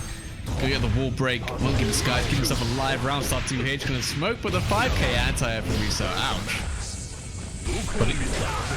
Oh, my man Riso's like, oh, look at this sick thing I'm gonna do with the pop. Watch this, and then Monkey was like, I'm just gonna 2H. I'm gonna run up 2H, and it worked. Oh, another one. Why would he go for a second? You already got the afro. You already gave him the cut, G. Oof. The classic. First the 2 throws and then the strike. Yeah, the bait. Oh, good old strike throw. Nothing beats strike throw. With punishment as well. God, Bolt has so much meter. Oh, what's it gonna be? She spent 100. Uh-oh. No. Ah! Oh, he blocked. Okay. Monkey. Wow, punish. Whew. Oh boy. Resell. Yeah. Knows his matchup very well. Wins. And is making some very good decisions. Good decisions, good items, good just awareness. Everything is really on point. I wonder what it is that Monkey in Disguise has to change in their game plan. Because it's not like they're not getting the opportunities to, you know, go in and pressure as well. Duel 1. Yeah, exactly. I think Riso's been doing really good when he has been pressured as well, which is True. Which is what makes it really well. Like right there, the jump on the command grab. Wow. Oh, the hold does reset. Oh, makes the burst whip too. Goodness, it's all going wrong for Monkey Disguise, man. It's all going wrong. Okay, big jump in. Okay, it's starting to go a bit right here. Ouch. J2K. Ooh, okay. Couple of good old back turn incidents from both players. One more. Mix. Instant overhead and the reversal throw, of course. So it's still 2 frames no matter who you're playing. Yeah, for Nago you got a couple of extra pixels as well with your pro range. Yeah, exactly. Ah, the insurance. The hammer. Of course. One of Faust's favorite items. Yeah, it's very good. It just always does something, you know? It's not one of the items that might do something. Yeah, it's really interesting, like how... Oh, hold that thought! We're going... He's made the little delay close slash. Monkey decides. Okay, that time his pressure looked very strong against Riso's defense. I was almost like thinking, if they commit the blood there, are they gonna pop? Can they finish in time? But I think, yeah, it would have been too tight. So Monkey in Disguise played a very disciplined decision there to just do a small combo and then close slash Oki the, you know, just play the basics. Don't take too many risks. Yeah, exactly. It's hard not to, though. It's hard not to. Duel Yeah, 1. especially Characters can make you make decisions, right? And force you to take risks sometimes. Yeah. Oh, Riso, another air throw. He's been doing these all night. Oh, that's cute. Yeah, I love that. I love it when Nagos do that. I mean, not against me, but against other people who stall their momentum with the JD. Just bait out your anti-air. Oh, yeah. Oh. Now we just need the courage to press button on the landing. Oh my god, he was so good at popping. Big JD snipe. Are you gonna pop? Okay, it's gonna land on hit though, so you're plus. He did it. He did it, and he's punished for it. Oh my. Monkey in Disguise. Gosh, I guess Faust Super just not able to cover that, you know, instant overhead option. I mean, yeah, it's a bad move. There's a reason why most of the time they just PRC it and in bold. Which you can still do. I think it's harder now, but you can still do it. Even though they specifically said, hey guys, we're not letting you do it anymore. And then they didn't fix the issue. You can still do it. Oh, yeah, I don't know if that was crossover. It might have been, but either way, Monkey in Disguise. The second command guy gets backdash. Instant overhead. Oh, the throw bait. Sends the bomb in for the finisher. He's like, oh, I won't do it myself. Go. Duel 3. Let's rock. Ooh, wow. Even off the back hook, was still in range to 5B. Yeah. Usually it's like a mix-up when you hook yo during your pressure. It's if you go forward, buttons will check you. If you go backwards, then you will usually check the opponent's buttons. Oh, the free burst bait. Oh, resell. Yeah, I know what you mean. But for some reason, I mean, I guess Faust 5P is just huge. 2K, so he gets the knockdown, not very much damage. The 6H does catch the backdash. Got the trumpet. God, everything at the kitchen sink coming. Yeah, I have no idea where to block that one. And actually, he's come back from reset right now. He's getting really good item luck, but the weight's there. The bomb's coming out, but hey, I'm just gonna beat it. Into the bomb? There was so much finish potential there. Yeah, that would have been sick if you got juggled it into the bomb. Alright, Monkey Decides has turned up the heat a bit though. Sides have turned. Straight. Yeah, and Nago, a very, very great character to, you know, make those fast momentum switches or momentum swings and then bring the set back in your favor. Can finish rounds very fast. Just get a couple of good reads, and we're good to go. Yeah. Of course. That's what it takes with Nago, to be fair. You just literally a couple Duel good reads. Let's rock. Just resell. Not gonna play situations that allow them to be just completely swept with one good read. Yeah. Gotta play a little bit more of a solid neutral and get the pressure. Oh, he's out of there! My god, he took off! I didn't know that's a new item where he just gets rocket boots. Ooh, I like that. Jump in, blue RC. I'm surprised the slowdown didn't actually manage to hit him. Push out. Oh, he just chooses to jump out. I respect it. Ooh, these whiff punishes on these 6Ps. Nice, decent value. Ah, I got thrown there as well. Yeah, it's a very classic good block on the instant overhead there, or nearly instant. The cross up though, classic on the Afro explosion. As soon as you see the meteors come out, you're hyper fixated on that incoming mix up, usually like left, right, but then. I don't think I've ever seen a Faust not command grab because it is so free. Oh my god, not the little dudes. Oh, he's not gonna let him get a chance at touching him. The throwaway, of course, in the scramble. You're dead. 6H. Oh no! Uh-oh, damage. Oh! That's such a hit, I think. They have to burst! Oh no, they don't. No, very slow. May as well be, though. That's so much place. He's gonna pop again! Oh, he's alive! Ah, the chips! Oh! Gee, monkey in disguise. How does your mom let you pop twice in a round? Damn. I mean, if he blocked that, he would have won. Would have been punishable. Yeah, true.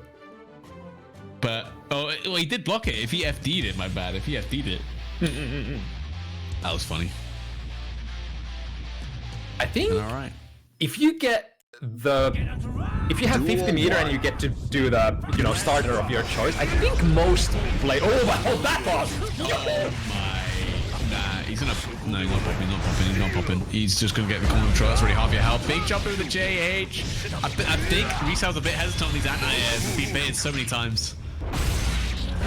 And that's exactly what you want. Now that you've conditioned them to hesitate, you can actually get the layer 1 option in. Yeah. Yeah. Which is huge, because you gotta find a way in against the Faust. Oh no. No. He drops it. He's gonna pop. Oh, that's gonna whiff punish. Yep. Of course it whiff punishes JD, bro. Mini Faust? Okay, you're alive. I respect the effort though, getting the round start hit and recognizing they don't have a burst ready to go, so can play the fun sequence. That's a classic, If you don't have burst, it always expect the Nago player to do it. Oh, the throw. It's a 2H from downtown. Oh my, that button's so big. Alright, set point resell. Yeah, and Monkey Disguise, no burst this round. There's no way he's getting it back either. Ooh, we have -1 hit there. Classic dive kick. Get out, right? Just get out of there. Yeah. Little guy. Another one. Oh my, the light and luck. The bomb, 3 bombs. Let me play! No! Okay, the command grab. Yeah, okay, the iframes. Brother, you can't even fast flash this guy while he's crouching? That's so sad. The trumpet's coming in. He meets him in the air. That was so smart from Monkey Disguise. Oh, the item luck! The best anti-air in the game! The hammer! Oh, Jesus Christ, he's dead! No, he's not. Is he? No, he's not. He gets the win. Oh, don't get up. Oh, he's gonna pop. He's gonna pop. Okay. Oh my god. Look at the meter. Look at the meter, guys. Look at a pixel of blood left. Oh my god. And not only that, a pixel of life left, I think, as well. What a round! It was just both players unwilling to forfeit the position, just hitting buttons, doing trades, and Yeah. Yeah, Monkey's like, I'm not done yet. We're done when I say we're done. The cursed RNG, yeah, literally. Just getting 5 mini fouls, 2 bombs. Like, oh my god, where's my bananas at? Where's my donuts?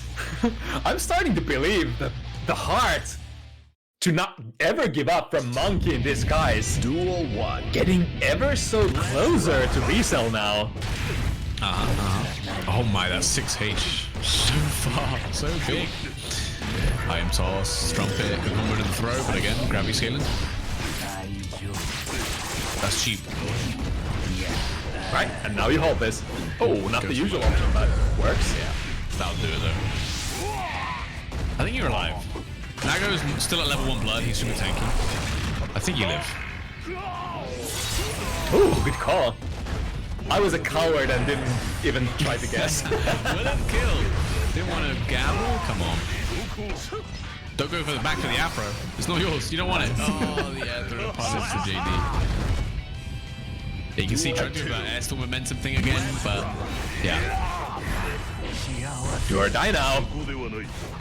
Yeah, resell on that set point again. Can Monkey decides to make another set point defense twice in a row.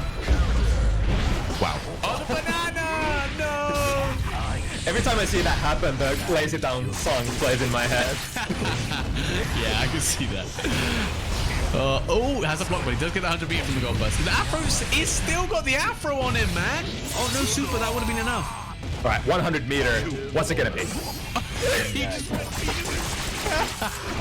I think Monkey in Disguise just dead ass missed his button. I think he did. I think you're right, QK. He just go forward, just T-pose at him. What are you gonna do, huh? It's understandable. It's probably a situation where your hands are sweating so much that fuck, I missed the button. Yeah. He's truly being a monkey in disguise. All right. Yeah. 7-4. Damn. What a crazy round. Crazy players. You guys are crazy. You should be locked up. Strive players. No, I'm kidding. Yeah, your guys are correct. Damn. But another exciting matches we got. Okay. Now those were the last. Those was the last match. Now heading over to some advertisements, because on HardEdge we have other weeklies, of course. This time with an updated graphic. I will translate you guys into English, of course. On Monday, 8 p.m. we have Granblue Fantasy Versus streamed on the HardEdge Twitch, and at the same time, Multi-Blood type Lumina streamed on Lindenschuh's channel. And oh no, it's not the updated graphic. Yeah, debated. Let me check. Oh yeah, the update was on the slideshow. Oops. Okay, this is the updated one. But Monday times is still the same. But on Tuesday we have on 7:30 p.m. DNF Duel streamed on Kesman's channel. Let's go, DNF Weeklies. Yeah. Best video game.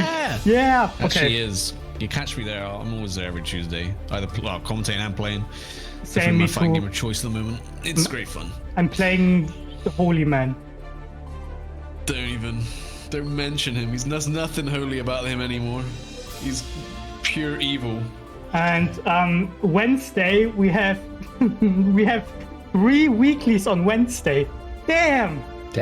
On 7 p.m. BBCF streamed on Mahu Shoujo's channel, RR Mahu Shoujo, and 7:30 by yours truly, Sierra Weiss, Guilty Gear Strive, and on 8 p.m. King of Fighters 15 on the HardEdge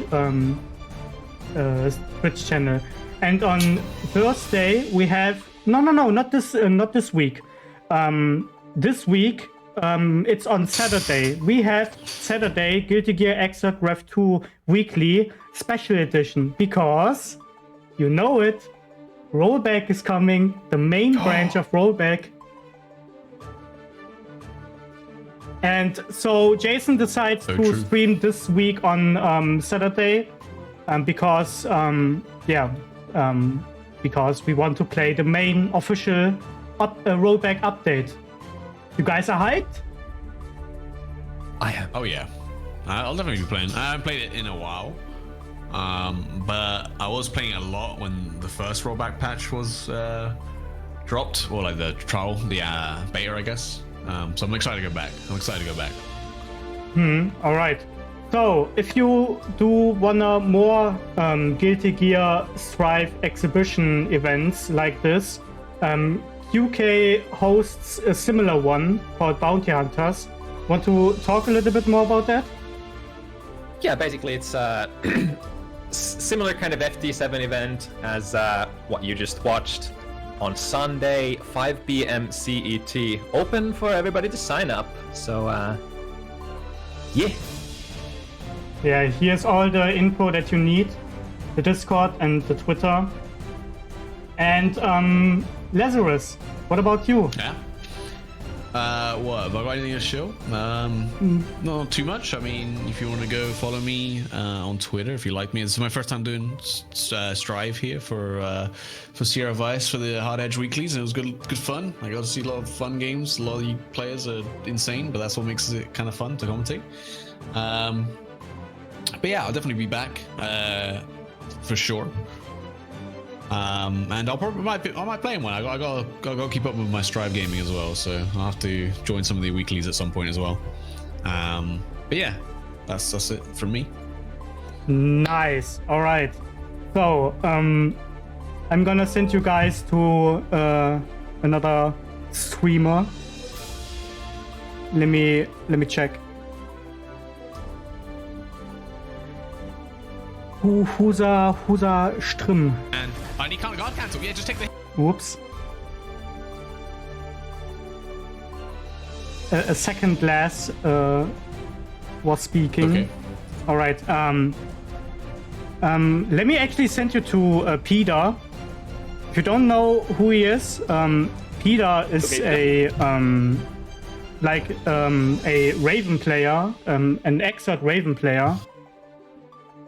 He also plays Grand Blue Fantasy. He mains Lance. Lancelot. Yeah, Lancelot. Maybe you guys know him, maybe not. So let me check. 1, 2. Okay. And you guys can see some Exot action. And yeah.